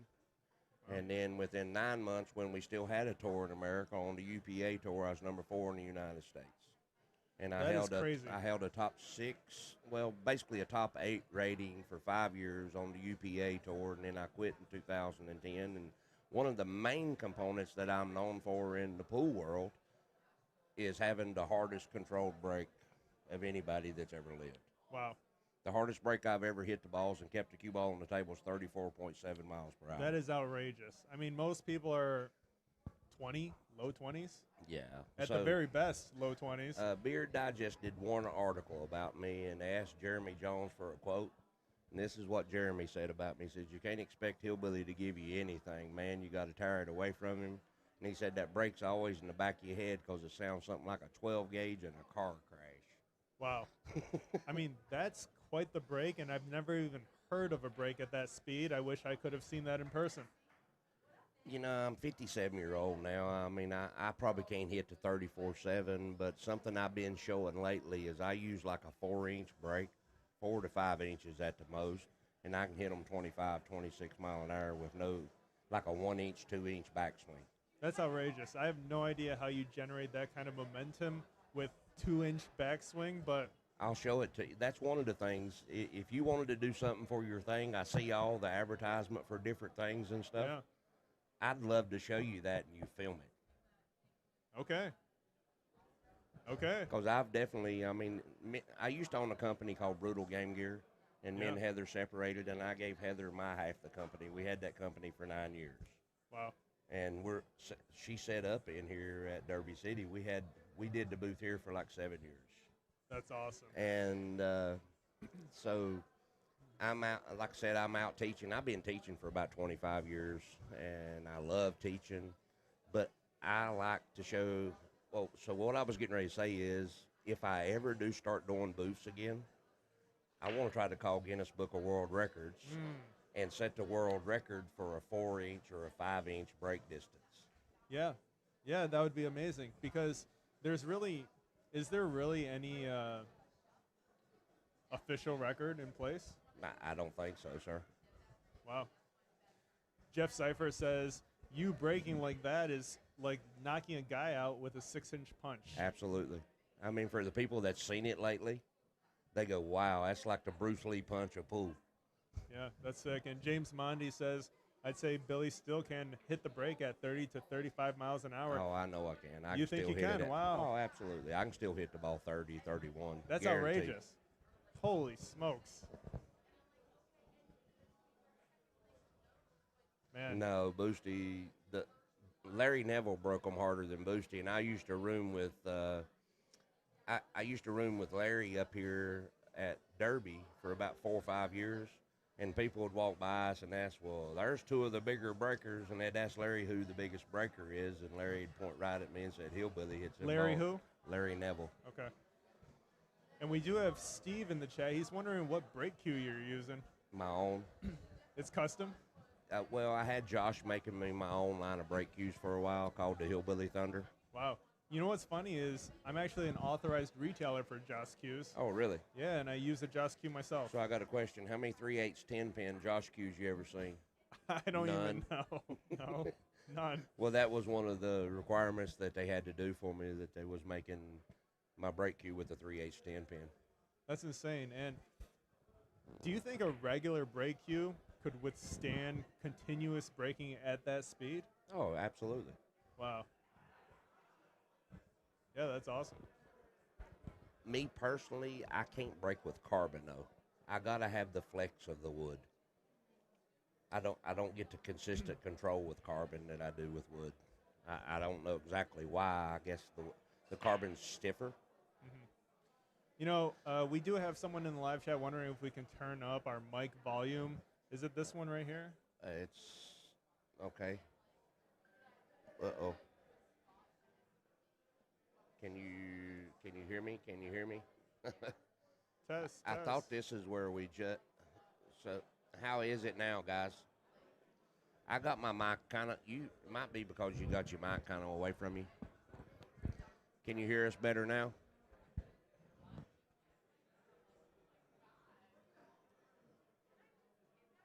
Well, About the same, really. I think if you click this button and move it up, it would make it louder. That I don't know. I use this software all the time. Here, let Okay, me do here, it. I'll let you do it since you know it. Test. Well, it looks like it's stuck there. For some reason, they've placed a limiter on it. Yeah, I mean, what it is, we got a whole bunch of people right here next to us talking and stuff, and we've actually got it up louder than normal right here. Well, sorry about that, guys. We'll try to get them closer and talk a little bit louder. Oh, John had a heck of a break, really. I mean, John hit the balls hard.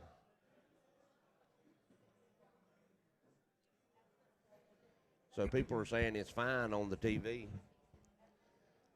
So let's look at April and Renee over here. So now Renee's up 3-1 in a 9-7 race.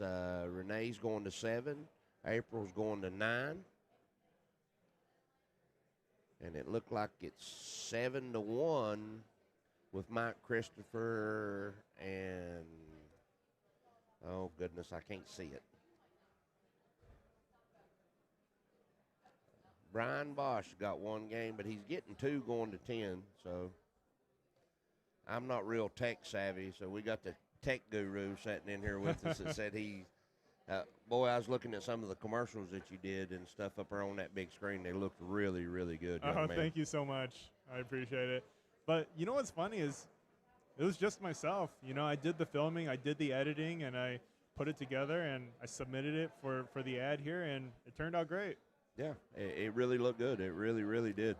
And you know what's funny is obviously I'm biased, but I feel like my ad grabbed the attention the most. Yeah. You know, I'm watching people, and their eyes are glued to it. Then the next one comes, and they look away. So what's going on with this April match? Yeah, they backed it up, but they changed the game, and so Sam and Julio were supposed to play today. They may play after this match. I don't know. Sam Gilmer, right? Yes, sir. And Yes, Julio Burgos. I think. Yeah, I think it is Burgos. So, I mean, they're supposed to be playing for how much? A whole bunch of points. Yeah, I hear like 60,000 points in the middle or something, Yeah. huh? That's insane. Yeah, I mean. But it is normal in here. Oh, goodness. Well, we had one match. It was 225,000 points in the middle. Yeah, and that was between Shane Wolford and Anthony Maglino. Maglino. Sick, right? Oh, absolutely. Sick. I mean, well, if you got it, you got it. You know, if you got people that can bet it. And the main thing is, oh, God, how am I'm trying to say this right. You know, if you got people that's betting on you and they ain't hurting themselves, you know, to me, that's just a test of skill. You're not, you know, you're not putting your family at risk. Yeah. But, you know, you really don't know what people's financial positions really are. No, you don't, sir. No. You know? Sometimes they're playing on their last dime. Sometimes they can bet 10 more times. Yes, sir. Yes, sir. The only thing I know about this part of the game is that I've seen it ruin with all the other things of the game. It's hurt so much American talent of people that who knows what they could have done if they hadn't got addicted to all aspects of pool. To the action and Yes, everything sir. else that comes with it. Yes, sir. I'll leave it there. I know what you're talking about. I try my best not to say nothing much about it on air, but it is one of the things. I mean, there's been so many great players. Well, look, I think bringing but we're not playing for a whole bunch of money. That's what hurts. Well, I think bringing the truth out, regardless of if it's a good look or a bad look, it's important either way. Absolutely. And you know what? Danny Smith is a great example of someone who's had the highs and the lows of the game from the beginning to the end. Absolutely, sir. Yes, I mean, sir. Danny Smith is an absolute legend. He is a top-tier one-pocket player, and he is one of the GOATs of one pocket, and he's here right now with us. And, you know, I've talked to him quite a bit, and the highs and lows are absolutely insane. Oh, it is. I mean, it really, really is. And, I mean, it's kind of crazy, the world that we live in. I love this world. I've given my life to it. Chased a dream for a long time. It's just crazy we ain't got a tour in America. We ain't had one since like 2011. What where kind of nine-ball tour? originated. Okay. And we got a bunch of individual tournaments that are Yeah. like 20,000 added, 30,000 added. Oh, Danny is. I mean, Danny's one of the characters of the game too. Great player for sure. I'm happy to see where he's at in his life right now. But you know what's funny is Danny Smith, he's been in the Omega Action Room every day since he's gotten here, and he hasn't gotten one match this No. entire time. And he's been asking for it. He's been looking. No one wants to play him. Even though he hadn't been playing much. Yeah, but you know what? He might be an 850 Fargo in one pocket in his prime, and even though he's rusty, I bet he's still close to it. Oh, yeah. I mean, he knows the moves and strategies of that game. It's a totally different game in rotation. Rotation, you have to be playing all the time. Yeah. But, you know, when you're playing one pocket, it's a game of strategy and placement and cue ball position. You can get that back very quickly. Oh, for sure. I mean, especially the moving part of the game. I mean, it's critical to know the strategy of the game. And you know what else is Danny Smith? He sees the game the same, even though he might be a little bit out of stroke. His ideas when it comes to the game of one pocket are always going to be there. Oh, His yeah. opponent won't have that. That's something you can't take away from somebody. Their pool IQ. Yeah. You know, like I was in Monroe, Louisiana when at the Scotty Townsend when Cliff had his stroke. Yeah. And the knowledge that man has about one pocket. I mean, he taught so many people by watching him play and his moves and stuff, Cliff Joyner. Okay. Oh, Cliff. I mean, as far as moving the cue ball and the game, he taught a lot of people from people watching him play the game. Yeah. I mean, there are levels to this, and it's amazing when you get to see the top 1% play. Oh, for sure. People don't realize what that pond looks like if you ain't out there experiencing it. And it's way different to watch it on TV or watch it on YouTube and go watch it in person. Yeah. You know, there are certain angles, certain narrow margins that you can only see in person. The TV doesn't do it justice. Well, you don't get to see people's fundamental structure. That's one of the biggies that it means so much, and you don't get to see a lot of that on YouTube. You're just seeing the table and the actual shots. Yeah. You're not seeing a whole lot of what that person does before they ever put their hand on the table. Yeah. Yeah, everyone's got a pre-shot routine. Absolutely. And if you ain't never written it down, you ain't got one in my eyes. And you know, pre-shot routine is incredibly important when you're playing under substantial pressure. If there's a lot of money involved, or if you're close to the finals in a tournament setting, it helps settle you down. Oh, for sure. Well, a lot of people in the pool world talk about the zone. And like when I teach my students and stuff, I don't want you, if you look in the dictionary under zone, one of the definitions of it is a designated area. So it's confining you somewhere. Yeah. But well, if that's you going to look, help you with consistency. I don't like the word zone. Okay. If you read anything about extreme athletes, rock climbers, snowboarding, how quickly those, kayaking, how those sports has progressed so quick because they talk a lot about the flow state. So I teach my students, I want to teach you how to get in flow.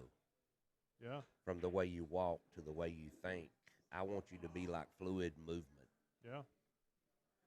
Bruce Lee, be like water. Absolutely. Be like water. Absolutely. Yeah. And that's awesome. That's one of the main things. Like when I'm first talking about, when I always start everybody on the mental side of the game. Now, anybody that takes a 2-hour lesson from me, we sit down for 10 minutes to 20, 25 minutes, depending on how receptive they are of it, before I even get into fundamental structure or watching them hit balls or anything. Because it's such a big part of the game. And you know what separates the top 1% of the 1% of pool players compared to all the other professionals in the game is the mental strength and how they deal with the pressure. I mean, everyone can hit similar shots at that level, but who can do it when it counts? Oh, absolutely. I mean, it's humongous. Well, and like what I try to get people to realize, in order for you to get something to be strong at the table, when it comes to mental strength, you got to build that off the table, not while you're trying to play pool, because you're going to drop right back into the same bad habits. Yeah. So sorry, guys, we ain't talking about the matches much right now. No, but well, Hillbilly, I'm going to check out the interest at my pool hall and see who's interested in learning from you, because I think a lot of people can benefit from it. It would be great to have you. Well, this is the first time you've ever really got to talk or sit down and talk to me a little bit and understand something about me and my perspective on the game. It is. And I'm glad that you like the way I think. I do. Somebody asked in the chat how many cue balls have I broke. Oh, goodness. I've broke and chipped a whole bunch of them. The most balls I've ever made on the break on the bar table playing 8-ball, I made 11 balls one time breaking an 8-ball rack. That is. That's for real? Yes, sir. I will. If you ask anybody that knows me, I mean, I don't tell lies. No. Like, I don't think you're lying, but it's just unbelievable to hear that number. For sure. I mean, I've made seven. I can't tell you how many times a 9-ball. Yeah, Steve in the chat says 11 balls. No way. Well, yes. I mean, anybody that knows me knows I don't. I speak the truth. I don't tell no lies. There's no sense in it. 11 is absurd. It is absurd. Rick no, Hovey, it's on the bar table. Rick Hovey in the chat is wondering, is Rene shooting with a Panthera cue? Rick, no one wants to buy your cue. He's got a Panthera cue that he's been trying to sell for the past 2 years. No one wants to buy the darn thing. I'll give you 500, Rick. No, it wasn't a trick shot, sir. I was breaking an 8-ball rack.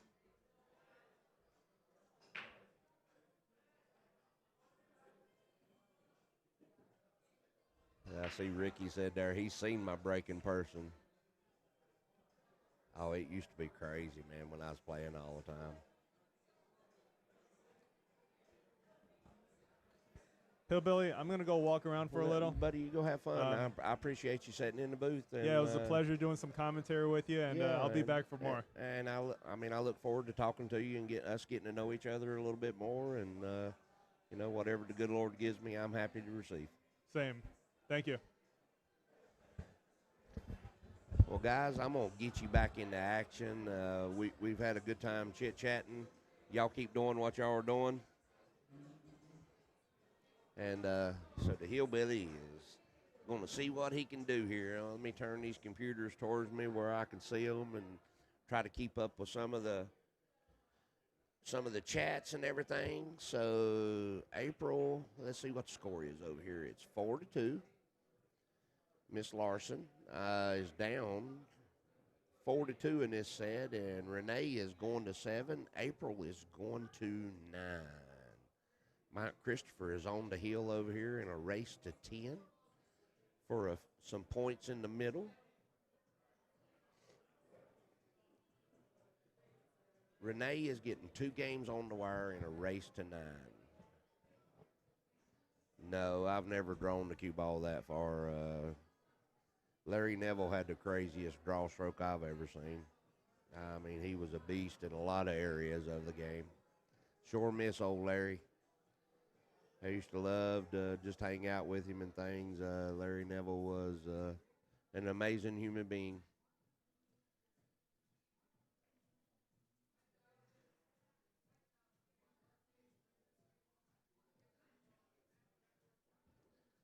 Okay, guys, let's get to the action. I'm going to start talking and chit-chatting and see if I can't throw a little nuggets out there.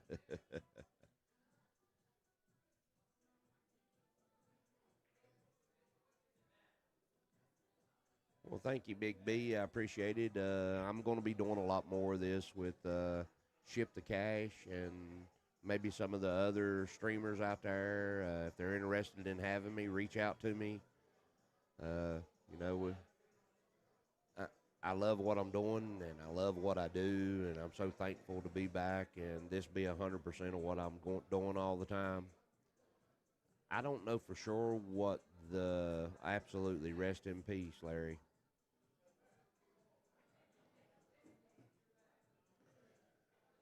Yes, it does. Pool does need an updated version of the better side of the game. Uh, you know, one of the great things about here in America, we have finally got a junior program that's starting. I mean, where a lot more juniors are starting to play over the last 4 to 5 years, and I love it. Anytime I go somewhere that has a junior program, if I'm going to be there, and I try my best to do something or organize something. I used to go to, when me and Heather used to go to Olathe, and if it was on the weekend that the juniors was going to be there, I always donated at least 3 or 4 hours to the juniors and took them through different things and stuff. So Miss April is on the 8 ball here. If she makes this 8 and makes the 9, it gets her a way back in this set. Well, I think the stretch got her. But you know, April don't ever do this. I mean, she's in here having fun. And, you know, I'm a big proponent. You know, you don't adjust weight every set. I mean, if you're playing one game to 8, y'all need to play 7, 8, 10 sets at that weight. I know that's the way it was when I was growing up.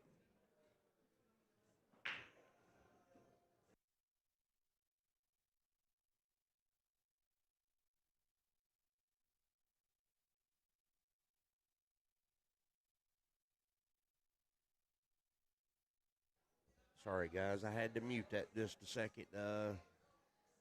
I've had this old head cold and stuff for about a little bit over a week now, and it's got my old throat scratchy and stuff from coughing and things.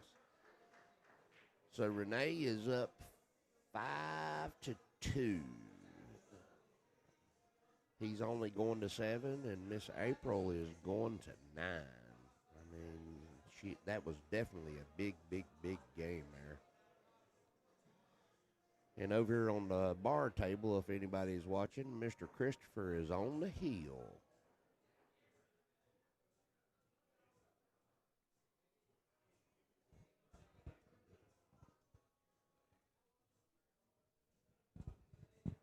He's looking at a 1-9 combo, and it's actually a two-way shot. He could send the cue ball down to 3, and the 4 ball may cover the 1 ball. And the only bad thing is if he don't shoot this ball a little bit firm, the 9 ball may lay in the hole right there, and the 7's going to stop the 1. So he may leave a combo. I may shoot the 1 ball over on the other side of the 7 and just try to create a wall with that 9-7 and get ball in hand. He's probably going to stun this ball around 3 or 4 rails. Yep. He hit it so hard that he went all the way around the table. Wow. He wasn't slow rolling it, that's for sure. So Mr. Bryan, both these sets, they got a chance to get back in the sets here. I mean, every game that you can creep back. Oh, wow, he jumped right up out of that ball with ball in hand. Oh, goodness. I've noticed every time I've watched him play, I've seen him playing a little one pocket today with one of the Dominicans, and he's got that jumping up, and it makes it tough, especially when the pressure's on. That's one of the things in pool. You got to be solid as a rock.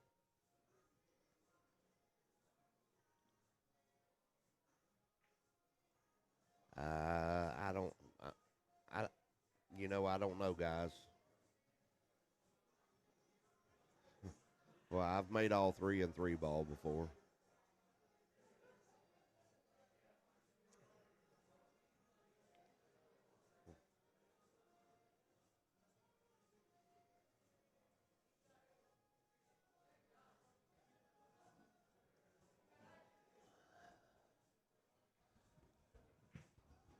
So Mr. Rene is going to try to go 3 rails and come in the back side of this one, it looks like. The 7 ball's probably going to stop it, though. Nope. Uh-oh. He went in to drink, guys. He went in to drink.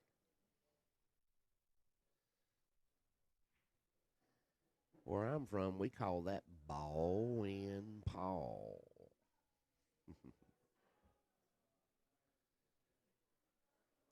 Uh-oh, here we go. Somebody saying, here's a quick one. Oh, I thought somebody was getting ready to give us a quick joke. She needs to make this one for sure. Come on, Miss April. I don't know what has got her right now. Miss April was actually telling me for the hay ball, some of the other ladies or players are going to a mental coach.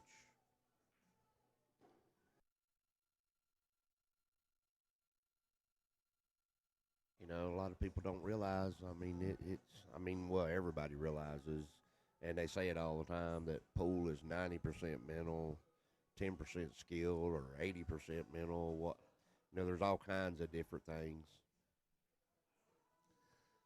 Just you got to find your own way to be able to get yourself in flow. Like I said, I don't like the word zone, so I really don't like to use that word. But we still got a packed house in here, guys. There's at least 70, 80 people in here and people watching matches. And so Mr. Christopher, I think, has won that set. Who knows what they're going to do? They may be some more action. Who knows? I'll let y'all know more here in just a minute. I'm going to keep an eye on the April match here.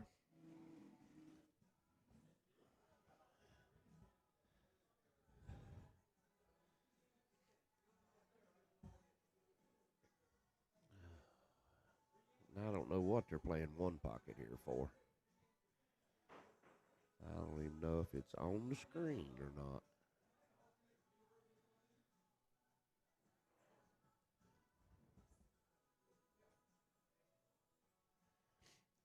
So I hope everybody's enjoying the chat and everything. She does do pretty well in them sometimes and stuff. But think about it, guys. I mean, how many people get to go travel around the world and do what they love to do? I mean, at her age and stuff. I mean, it ain't always about the money or, it really ain't. And they love having her over there and stuff, or they wouldn't keep inviting her back. So it's really easy to say certain things, and you don't know if you don't try.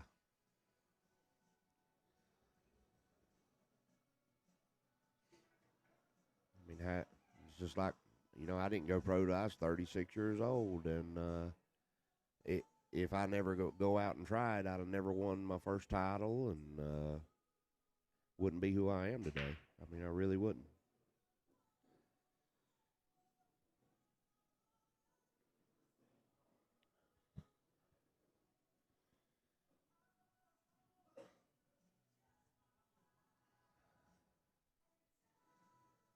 Are they going? I think they made an adjustment here on the bar table. I don't know for sure. And I'm trying to keep up with all three chats. She's rolling the cheese. She's a little bit flustered right now.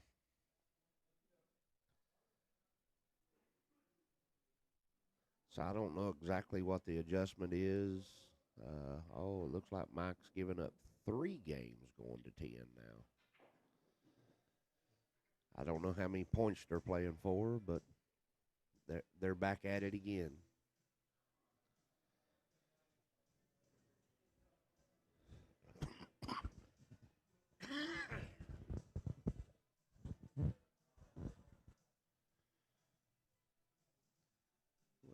Well, hey guys, she gets to go do what she loves to do.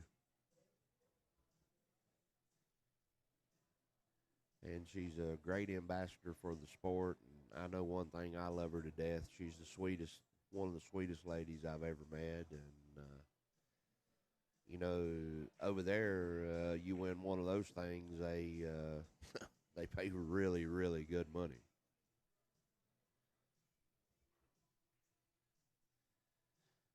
So, like I've been asking every time I've been on the mic and everything in here, guys, we're here, we're bringing this to you for free, and this would never happen. This room wouldn't be available without Omega Mike, or Mike from Omega. So it's called the Omega Room, and we wouldn't have the Omega Room if it wasn't for the Derby City Classic. So I'm doing the best I can, guys. I don't know a lot about the mics and things. I'm trying to be as loud as I can. I just don't want to get it way up in the red. Is that better? I know it's real loud in my ear now. Y'all may have me on mute.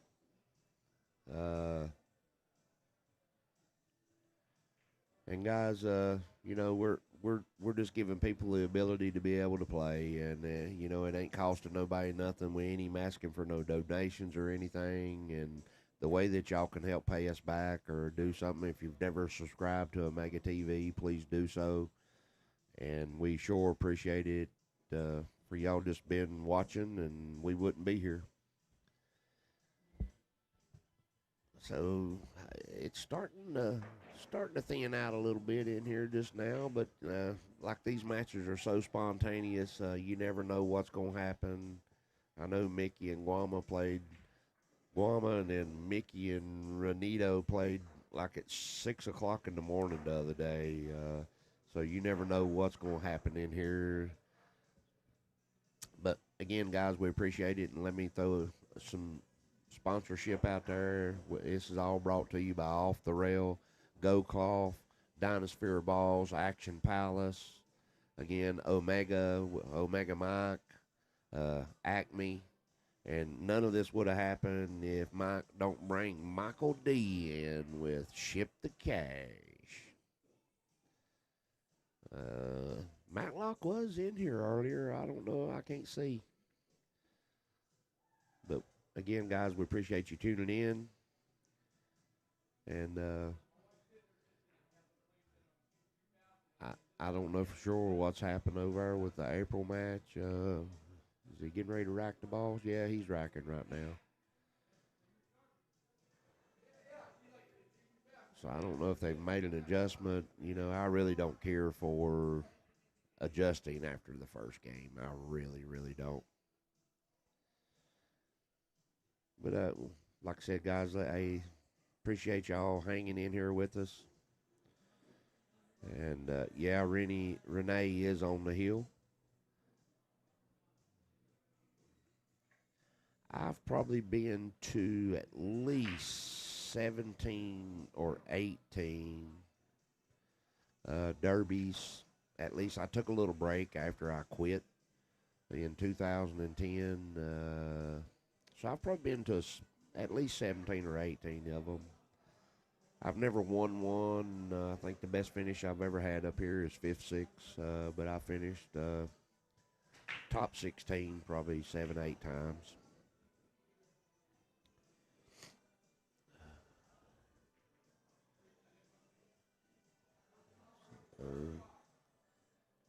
Miss April, she needs to catch a little gear here since Renee's on the hill.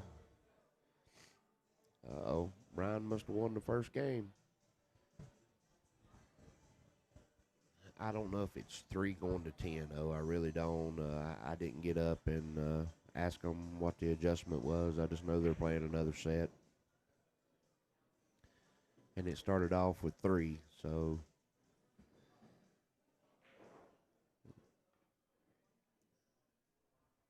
Well, and, you know, I've had a couple messages on my phone, and just to remind y'all, if anybody be interested in having the old hillbilly come to your hometown, if we can get enough interest, I definitely would love to come. I'm going to try my best to get some of my stuff out this year. Maybe a couple tiers on a subscription service platform, different things.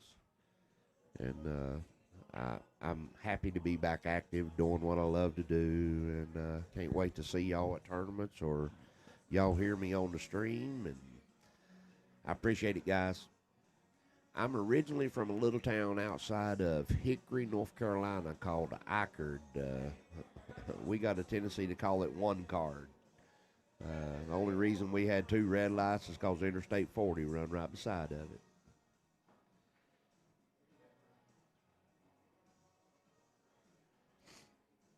Well, yeah. I mean, there was some I mean, certain players that did. You know, and a lot of the Filipinos. I just couldn't get them out of my head. But most of your other players that I've ever played, I mean, I'm usually pretty equal with most people. I mean, I've beat Efren a few times. I've beat Boosty a couple times. I've beat Alex a couple times. Uh, my record was pretty good against Santos. Now, the one that I've never beat, I've beat him only once, is Warren for some reason. Warren Kiemko, and we probably played, shoot, 8 or 9 times. Every city needs a hillbilly. I appreciate that. Come on, Miss April. Knock this an end. We want to see some more action. Dead center of the pocket.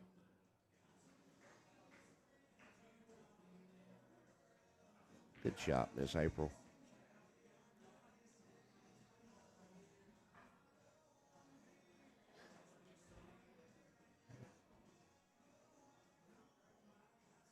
You know, I wouldn't know that. Y'all would have to talk to her about that part of it. I ain't never been a part of the Fargo. I mean, Fargo's got a rating on me. What's crazy, I got like a 4,000 row game robustness, and I ain't played hardly no tournaments since 2010. I don't know how. But there's quite a few players that's up there in the 770, 780, 790 players that I'd absolutely have got a winning record against when I was out playing. But it is what it is, and I'm actually happy where I'm at right now because it's fair, especially since I haven't been playing a whole lot.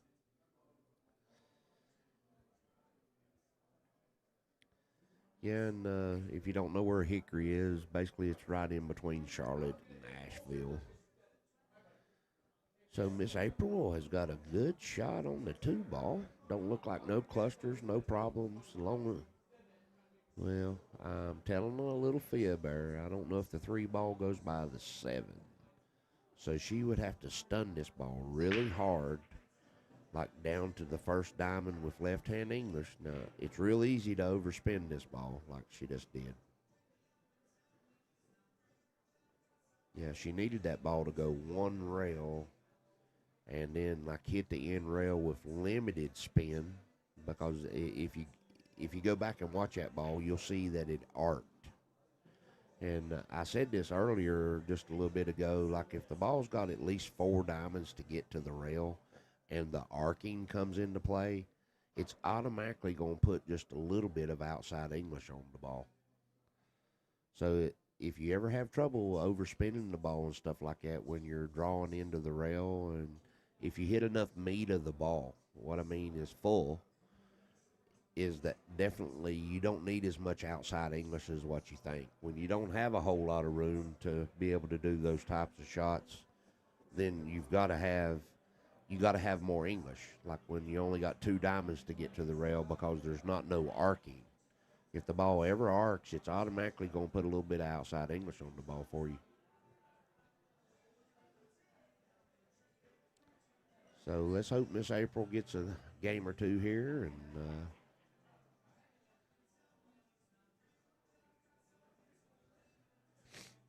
oh, excuse me, guys. My old head's been hurting, got the sniffles.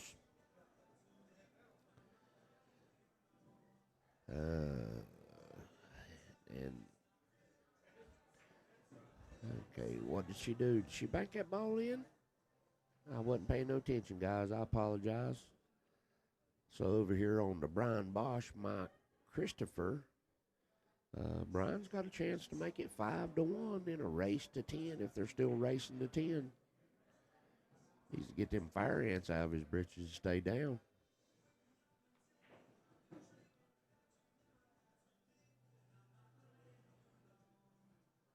Oh, Hickory is a pretty nice little town. It really is. I mean, it's not a little town. It's pretty decent size. It's not a Houston, where I lived for 24 years. But I'm happy to be back in the mountains.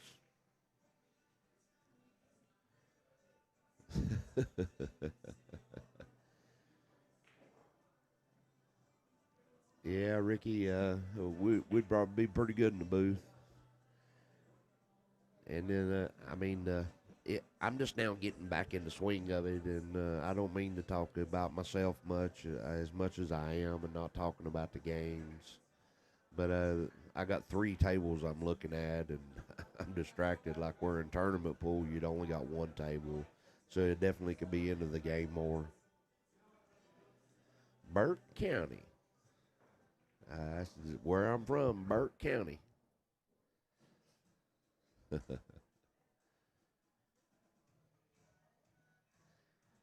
Oh, Lordy. I know both my grandpas used to make moonshine, and my daddy was an old chicken fighter. But I buried him a couple years ago. And, growing up doing that, it wasn't really wrong to me. I mean, I've met a lot of people. Shannon Dalton knew who my dad was. My dad was a great, great chicken fighter.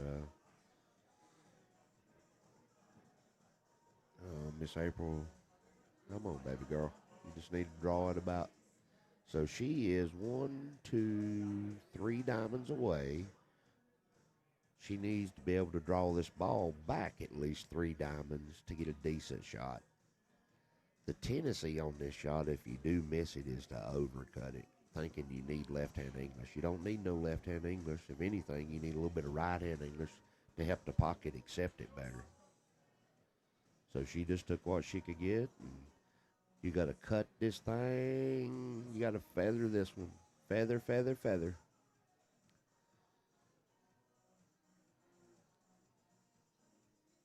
My name is Charlie Bryant. Everybody calls me the Hillbilly. Good shot, Miss April.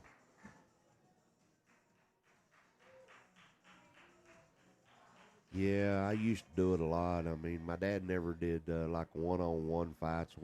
They call it hack fighting. We always went to derbies where you put up 4, 5, 6 roosters, and all the roosters had to win. I definitely have one of the hardest breaks when it comes to consistency, Mr. Timmy.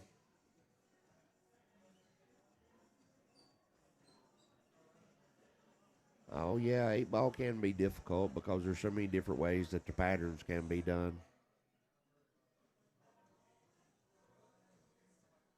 No, my middle name is Shannon Bryant, and everybody back home, Brian, knows me as Shannon.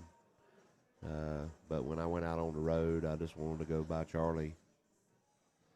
I mean, my dad and my brother's first name's Charles, so it was kind of confusing in the household if we all went by Charles.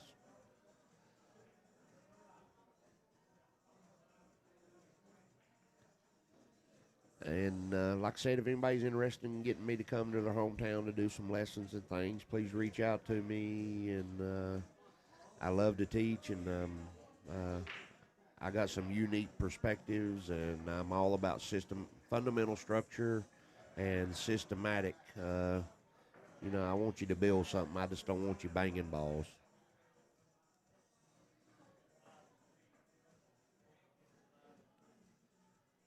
So Miss April has pulled it back a little bit, boys and girls. It's 6-4.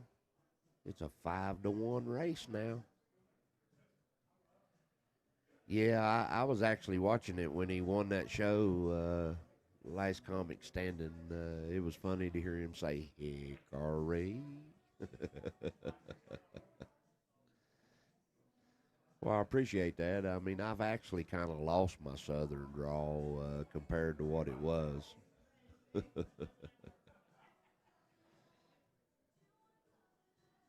So here on table number 1, the bar table, I think it's a 5-2. I don't think he marked his score. I don't think Mr. Mike marked his score because it was already 4-1 while ago. Unless they're marking it on the table.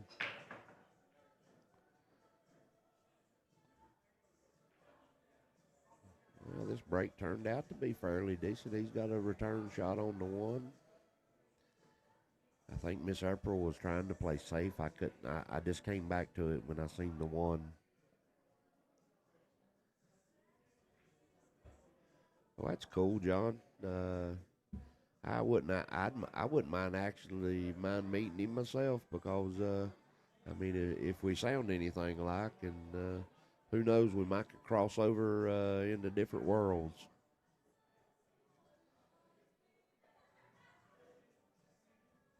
Excuse me one second, guys. I gotta take a break. Just a second.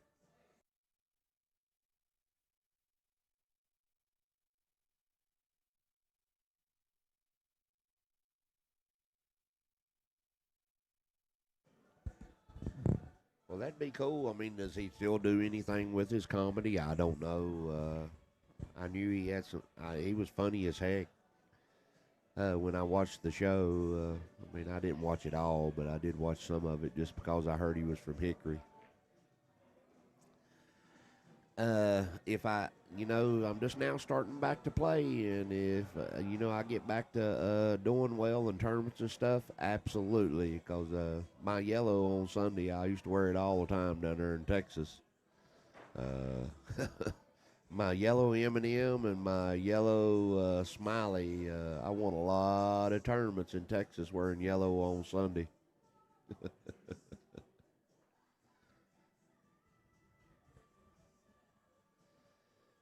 Yeah, my old yellow M&M. I went through like 5 of them things because, chalk gets on them so easy, light colors like that, especially the Masters chalk. And I've tried all this new chalk, and I just can't use it. I miscue with it too much. I guess I layer it on too much. I've been playing pool now for 52 years, and it's kind of hard to change the habit of just barely putting a little bit of chalk on your tip. Well, I don't mean barely, but I just water my chalk. It's just part of my routine. I guess that's why I miscue with it. I don't know for sure. So Miss April has got a shot at the 3-ball, it looks like. Yep. I don't know. I can't tell if the 4-5 is close to a combo.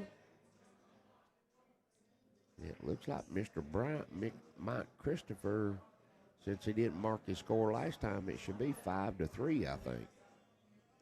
I may be wrong. Don't get me to line.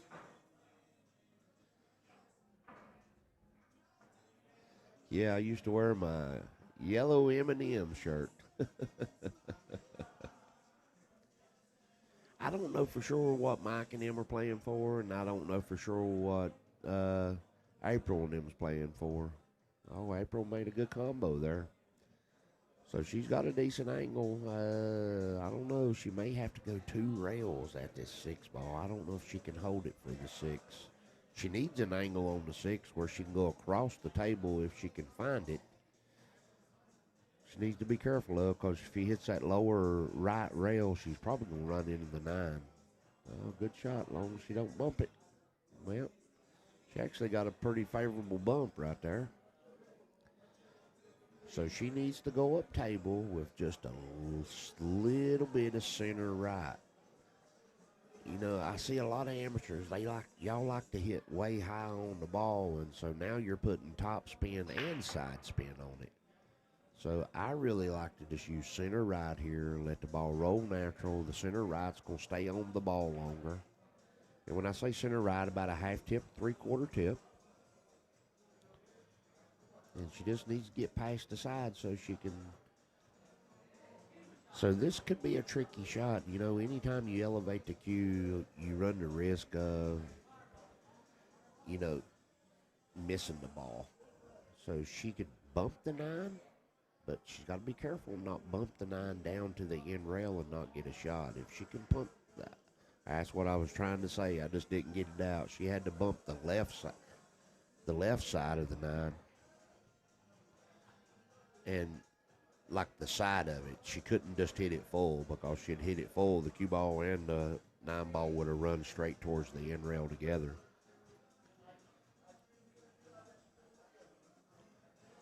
Yes, I was playing at the Music City Open this year. I had a 3-ball skid on me, or I'd went up 10-5 on Roland Garcia, the winner, and then little old Manny Perez, I had him 2-0, break, squat my ball, get slapped in. The next time I get back to the table, he's got me 6-2. And I just couldn't get nothing working there. April won the first set.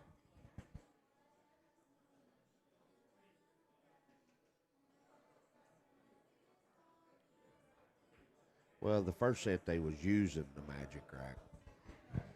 And now it looks like this time they're hand racking. It's a humongous difference between hand racking and magic rack. I mean, everybody becomes a great breaker with the magic rack.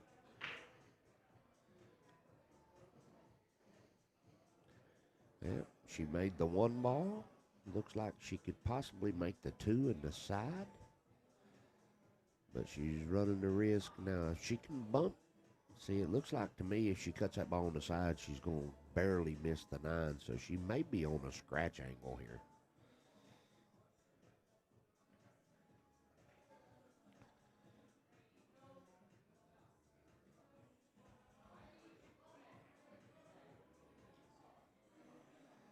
Well, I hope everybody's having fun listening to the old hillbilly chit-chat with you, and I'm trying to give you some game analogies a little bit.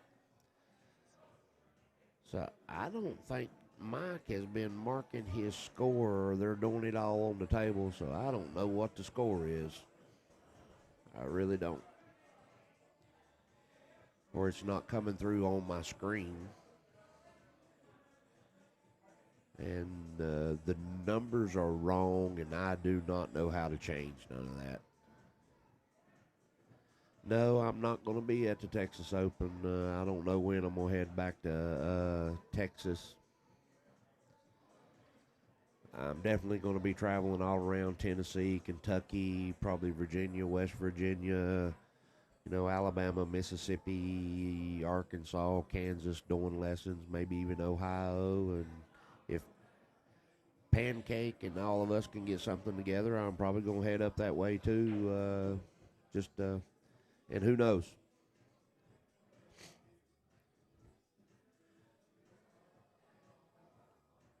I'm almost positive because the reason I'm saying they changed here on the bar table, they cleared the score off, they submitted the score, and it started at 3-0, Brian Bosch. So I think they're doing the same race, maybe longer. I mean, the only way I would know is if somebody come up and told me, or if I went out there and asked. So we're gonna play it by ear, and we're gonna do the best we can. Nobody came and told me anything, and I'm the only one in the booth right now, and I'm fat and old. I'm pretty country.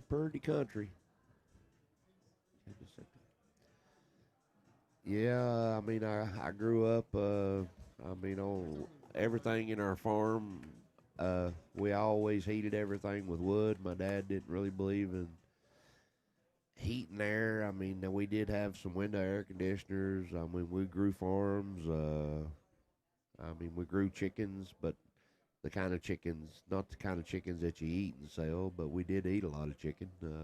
I grew up fighting roosters, and like I said, chop wood. And both my grandpas made moonshine, and we did a little bit of racing 4-cylinder cars on dirt tracks, and did a little bit of hunting, but not a whole bunch because I didn't have time. Did a little bit of fishing. Yeah, I'm a legit hillbilly. I really am. I'm from the foothills of the Blue Ridge Mountains.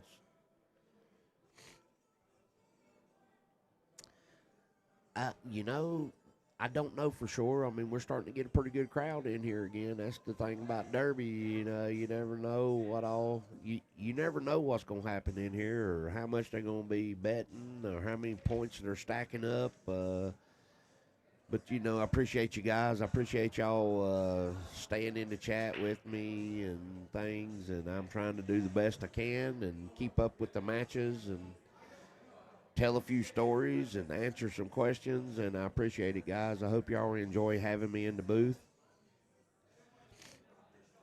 My name is Charlie Bryant, the Hillbilly. My new little brand's going to be HB. I ain't pushing it a whole lot right now, but it's hillbillybilliards.com. I shut down the website for just a little bit. Well, I mean, who knows about the part about making a movie about me?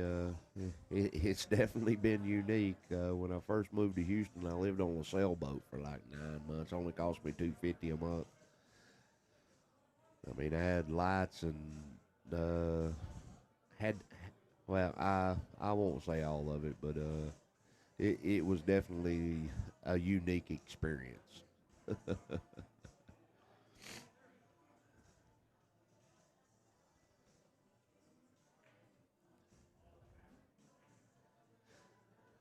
They're just, Gil's over there, and they're just playing and having fun, guys.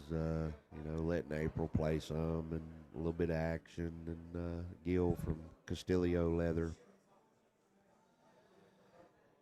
Robert, I'll go check. Well, I appreciate it, guys. Hillbilly growing up, who are your biggest influence and one of the best pieces of advice someone has given you in the pool world? You know, my dad was probably my biggest influence. In the area I came from, had a lot of great pool players. People don't. It's where Tony Watson was from, but we had a lot of players, guys. Me growing up, we had probably 15 to 20 players within a 40 to 50 mile radius of Hickory that played within like 2 balls of each other. And I got to see a lot of great pool. And grew up around good pool, and it's a big difference than what it was back then. We didn't have no league when I first started.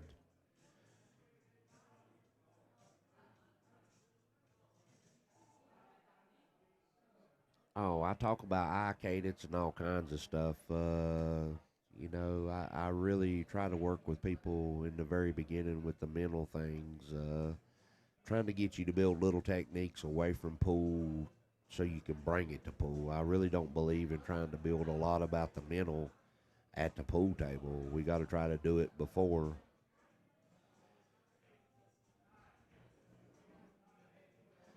You know, you just, you, I'm a, I'm big on trying to help you work on the subconscious. Of your 5 senses, the only sense that lives outside of your head is feel. So they teach I learned it from reading a book. It's called performance cues. And I took those performance cues to another, I put my own spin on it. Center to edge is one aiming angle. Yes, it is a part of my aiming, but it's only one angle. Everybody knows that. I don't teach the CTE, primarily the sweep and all that. That I don't teach. But it is one of the angles that I do teach. Yep. Oh, April called a gear. 6-5. He put a little pressure on her.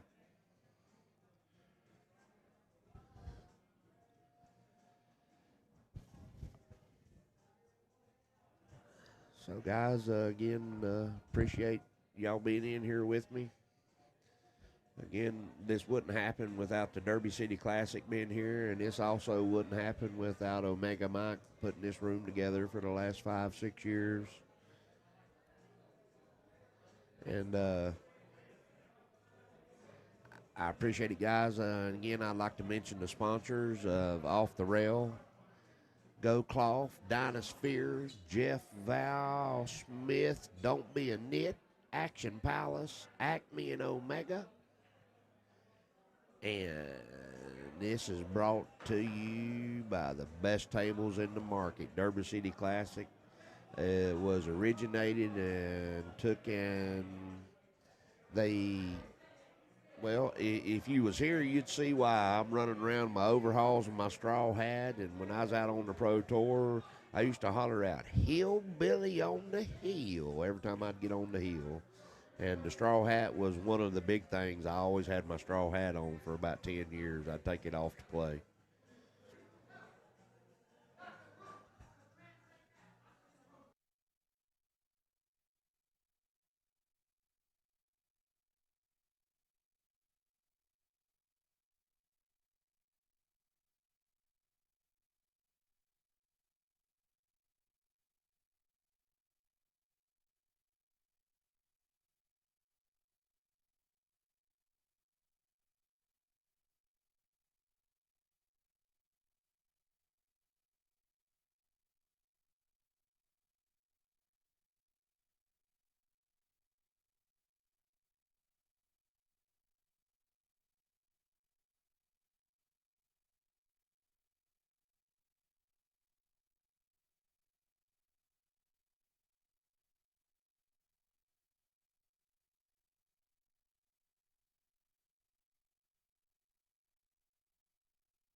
Sorry, guys.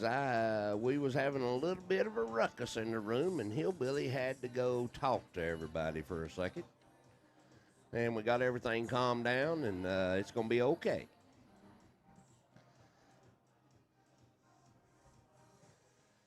So April's made a pretty good little comeback here, boys and girls. And I don't know what the score is here on the Mike and Brian match. So we got any issues? Looks like the 2-7's a little bit rough over here.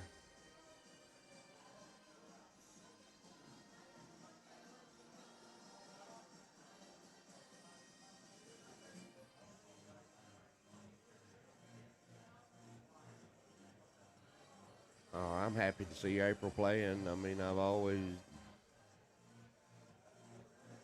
I just, she's just great for the sport.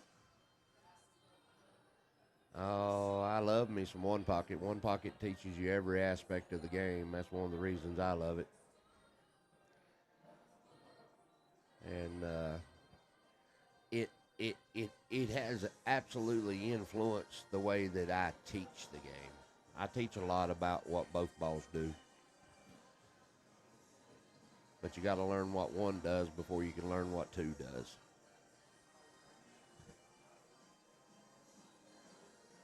Well, guys, I'm going to hope you don't mind, but I got to get off here. Hillbilly explained to people that you use the edge of the tip ferrule to the edge of the object ball. It's only, I mean, there's certain shots that absolutely it can be used, but it's not used all the time or primarily, Evan. I taught you a lot of stuff when I was out there on the road playing all them tournaments and things.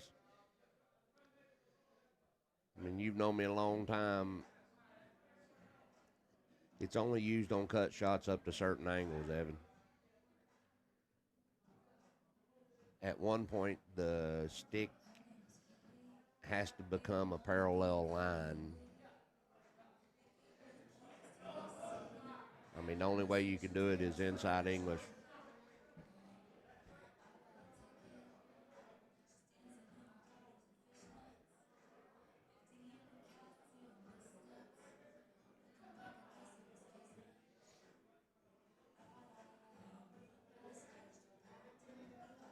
So what happened? I guess the set's over.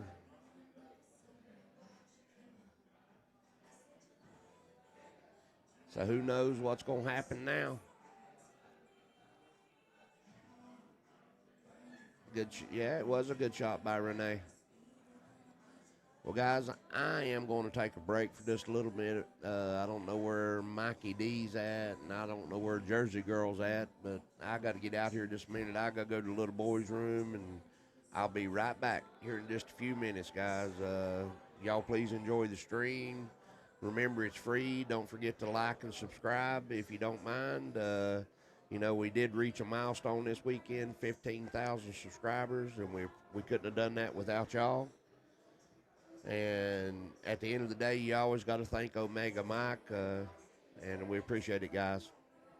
Talk to y'all in a little bit.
Okay, old Hillbilly's back.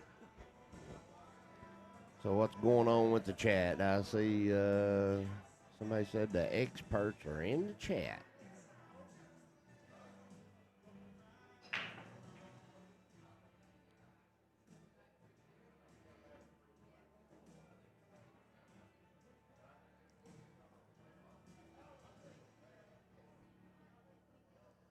Well, we don't. Hey, listen, guys.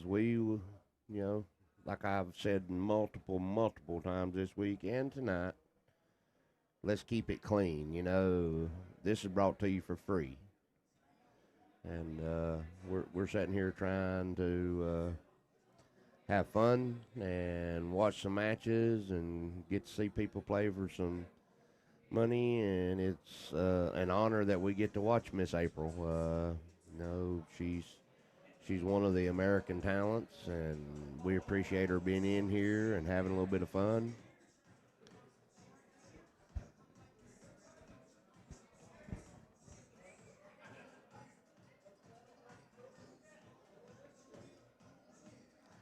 I don't know if I don't see either one of them in here right now on the Sam and Julio. May done got too late. Sam wanted to try to play it earlier, and he had like a 10 o'clock match. I don't know if they're going to figure out anything to do tonight or not, but that doesn't mean other people ain't going to probably find something to do.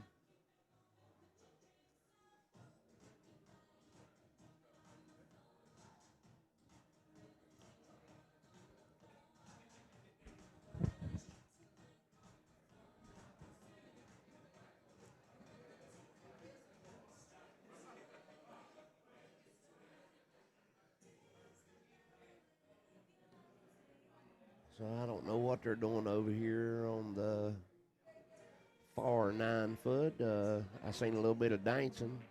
Maybe they'll figure out something to do. But Mike Christopher and Brian Bosch is playing. Well, it's like the good Lord laid on my heart one day, especially at the Speedo pool, and the way I was going to have to match up with people. Dogging and dumping looks exactly the same. And so I quit. I shut the gambling door down about 20 years ago because I was hoping that one day when I leave this place, I'd be remembered for what I did for this game, not what I took from it.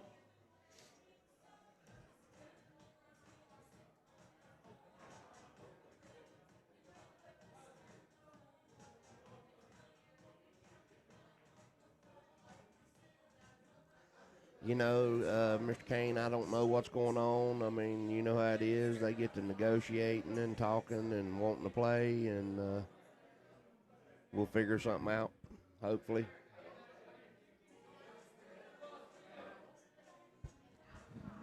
Maybe they will, maybe they won't. I don't know.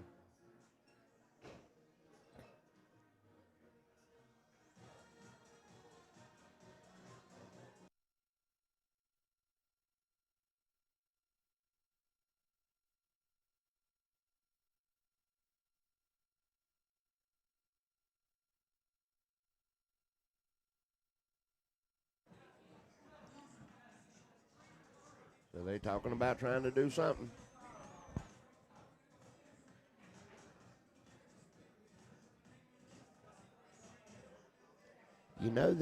They quit using the scoreboard. I don't know exactly what it is.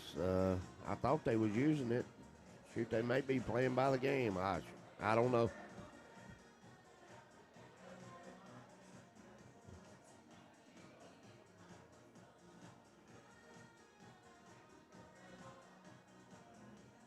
So can y'all still hear me okay? I turned everything up a little bit.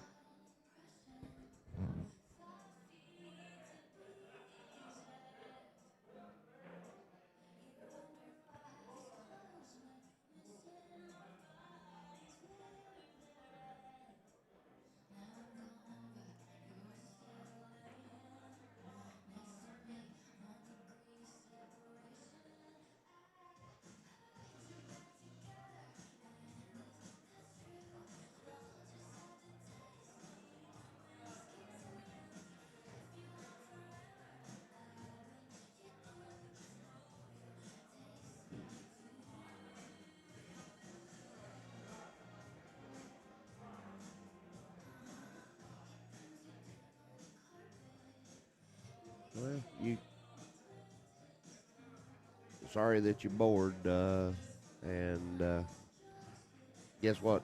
You never know when something's going to kick off in here. And I mean, they've been some big sets that didn't get kicked off till 4 o'clock in the morning, 5 o'clock, 6 o'clock. And Derby City is winding down, so we ain't got but like 2 more days of it.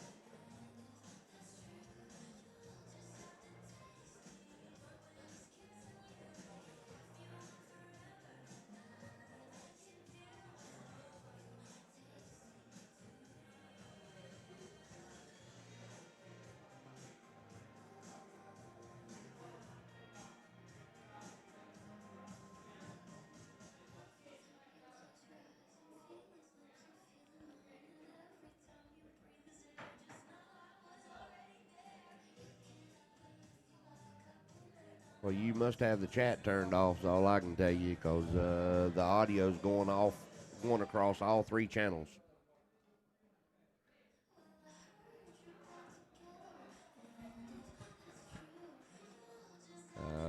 Hey guys, we're doing the best we can and having fun, and goodness gracious. Sometimes it takes a while to get something stirred up.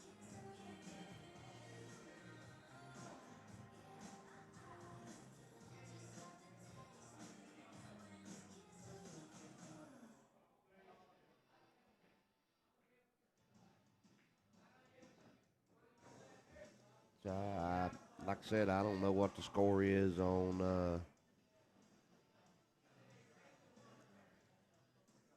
I don't know. I've had a couple people reach out to me from Florida to come out and do some things, and if I can get enough interest and make it worth my while, because the old road ain't cheap. So I definitely need to. I need to be able to make money, or I can't come. I really would. I love sharing my knowledge and want to help people grow the game that I love so much. And maybe by understanding it and having a path,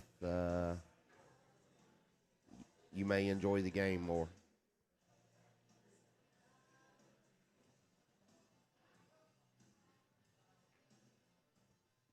And it is getting kind of late, and I've been sick as a. I like to be able to do. I can come in and do seminar. I can do group lessons. I really, really enjoy private lessons. I like for it to be at least a 4 to 5 day trip, so I can get to everybody. For me to come in for one day, it's $1,500 to do like at least 8 hours a seminar, like for a pool room.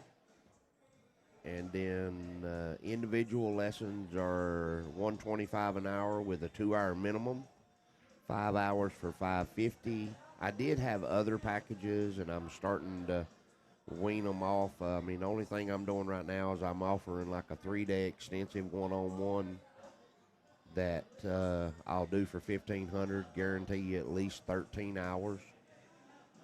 But what I've done with quite a few people that's done that with me is we'll either do 1 day or 2 days extensive where it goes at least 7 to 10 hours, and then the last 5 hours I do online with you, and I keep giving you more elements to build on and more elements to build on, because I'm always trying to give you elements. I teach the game in elements, and the things I teach build upon each other, and you got to get some time behind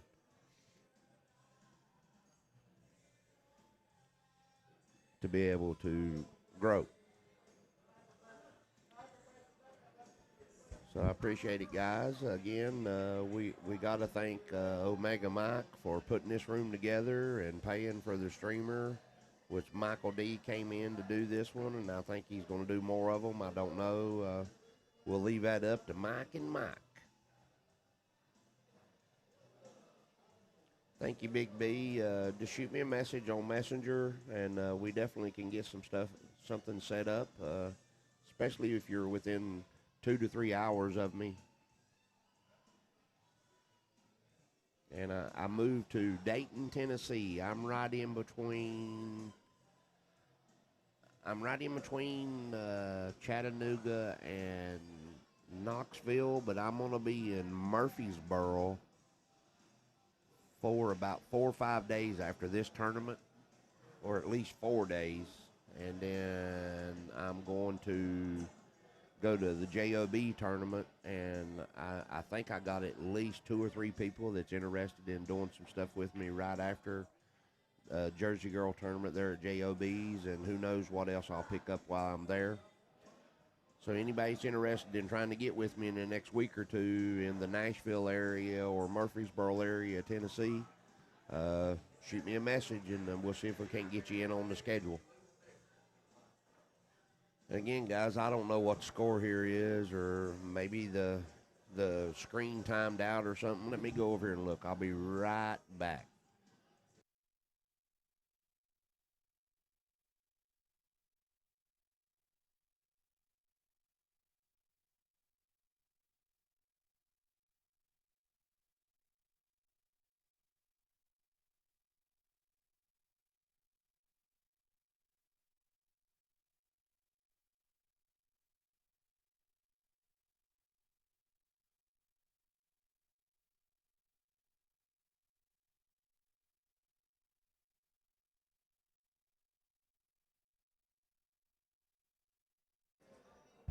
So I just went and took a little gander, and Mike Christopher is up 8-6 in a race to 10.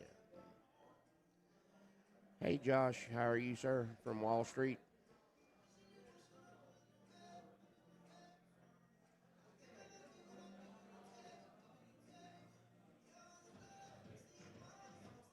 Well, I mean, you can ask anybody that's ever had lessons from me and stuff before. I'm well worth the money. We write notes about everything I teach, or I give you a handout. I mean, I've been charging $125 an hour for, 7, 8 years.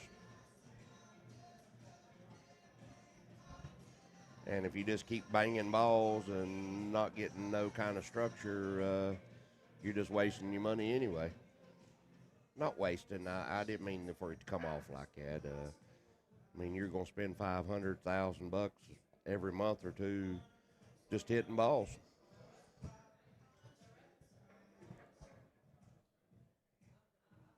Well, there's no guarantee that your game's gonna go up if you're staying in the grease, because if you ain't learning from what you do, it can't get no better. I mean, it's the definition of insanity. Keep doing the same thing over and over and expecting a different result.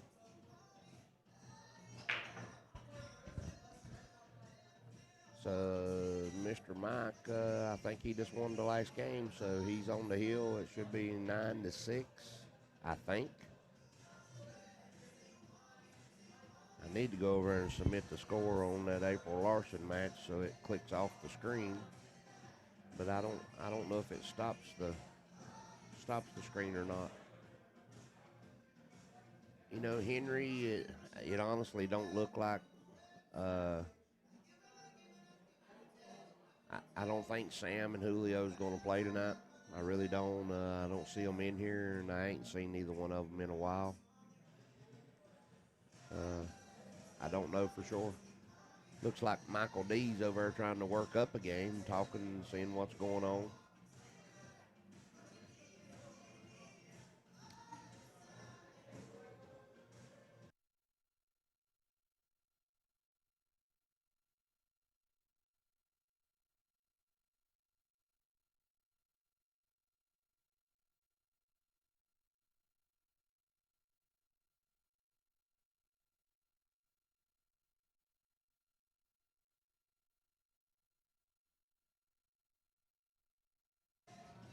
Okay, guys, I'm back.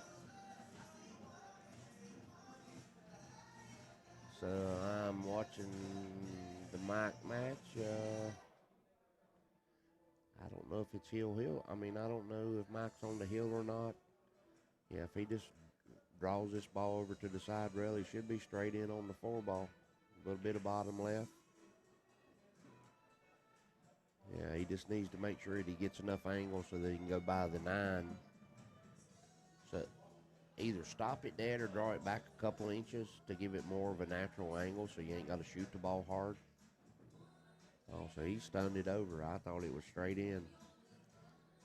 So he's either going to draw this ball, draw it back about 3 foot, or he could use center left and just push through the ball and not have to stun it and go one rail past the center of the table with just a little bit of center left.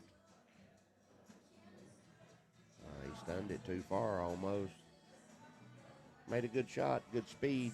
It would have been more natural if he just went center right, went across the table, like kind of like the Z kick, the old Efren Z kick.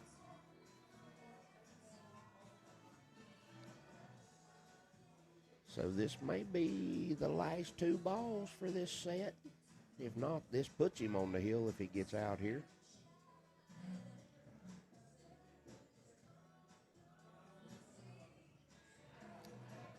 Straight in on the 9 ball. That may be all she wrote, boys and girls. Nope. Looks like he's racking them, so that puts him on the hill 9-6. 9-6.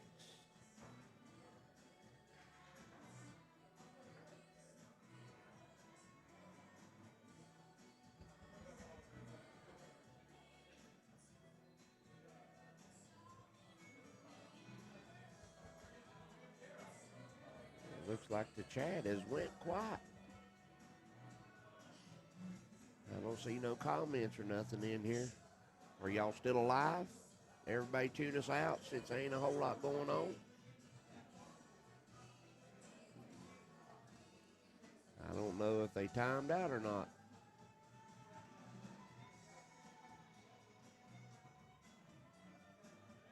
You're all looking for your straw hats? Well, I got one I can share. Oh, I used to have quite a few of the different pros. I know Roberto's one of them. They used to like to put it on. I used to take a picture of people wearing my straw hat, and Roberto, his was funny as heck. He put on the straw hat and did like he was had the 6 shooters and pulled out the 2 guns. So Mike's getting ready to break the balls.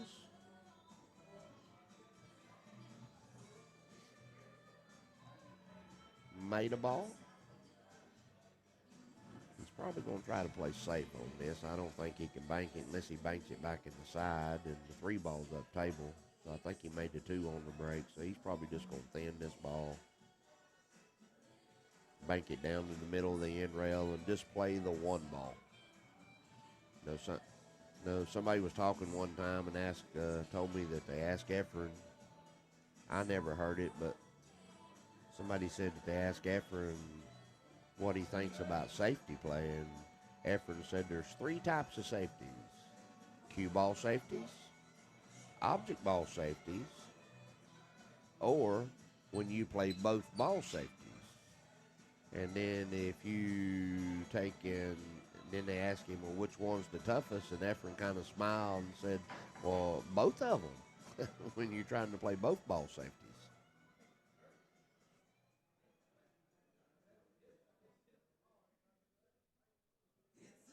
Oh, I don't pay that no attention, bud.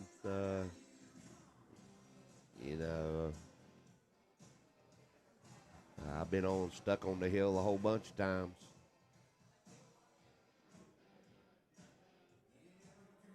It's just another pool match, and God willing, I'll get to play some more.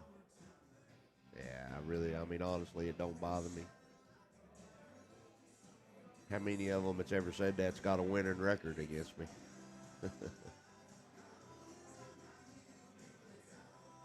Yeah, you mentioned in Buddy Hall there. When I first left North Carolina, I moved to Oklahoma and opened up a little bar in Purcell, Oklahoma over there and named it Sharky's. And I had it for close to a year. And then because it was in a small town, the police shut me down because I was an outsider and it was just an all beer bar.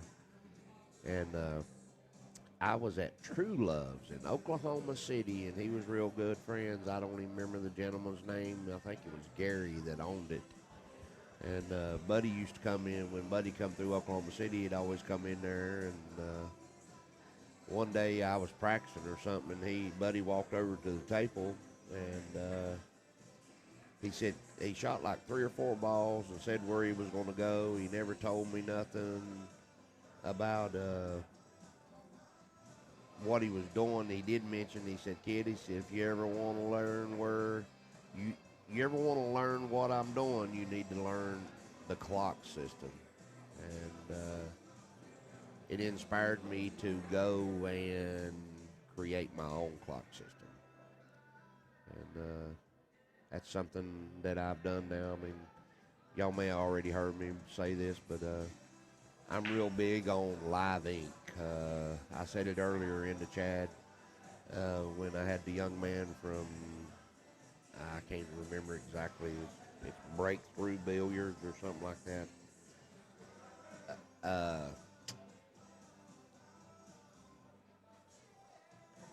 You don't have a pre-shot routine in my eyes if you've never written it down. You got to put ink to paper and evaluate yourself. If you can't evaluate yourself or be able to sit down and write an outline, then you don't have one. I mean, it's kind of like having a business plan for a business. You write up your business plan, or you draw a blueprint for the house.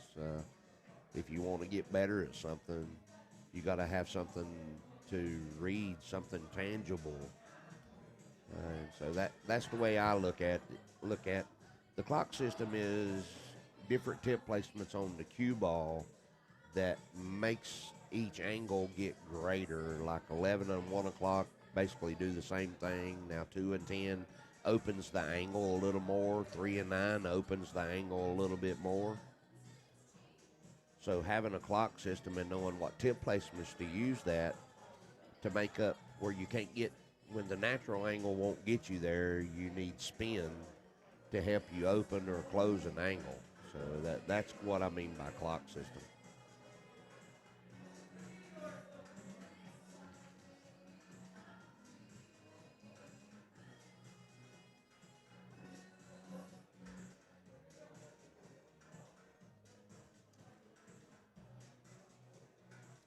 Well, anybody that's in the pool knows you learn from the generation before you, and it looks like things are on an upswing compared to what it was. I mean, for me,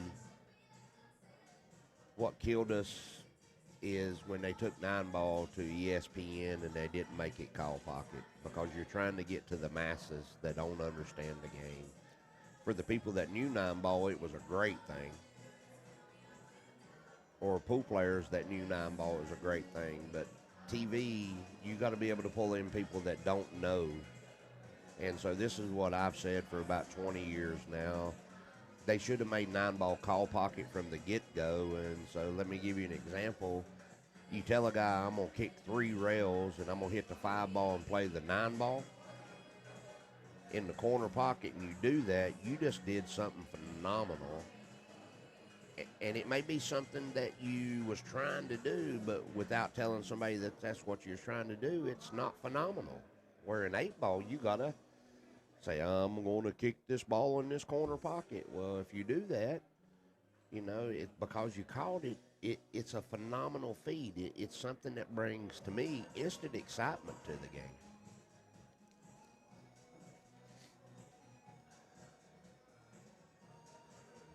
So it looks like Mr. Mike has got 3 balls to win this set. He's probably going to draw it all the way to the end rail or draw it back about 2 foot. Did he get straight in again? He may have to draw this all the way back and back up again, or just take what he can get on the 9. Yeah, he's winding up. Either you got to draw this and draw it all the way back to the end rail and back up the table, or you got to shoot this ball with bottom right-hand English and get it to come back to the end rail and then open up to the left.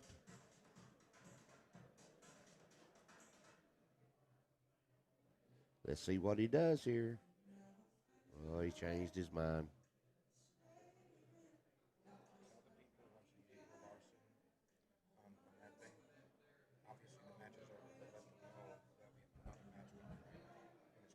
Well, I'm still going through all three in it. Okay.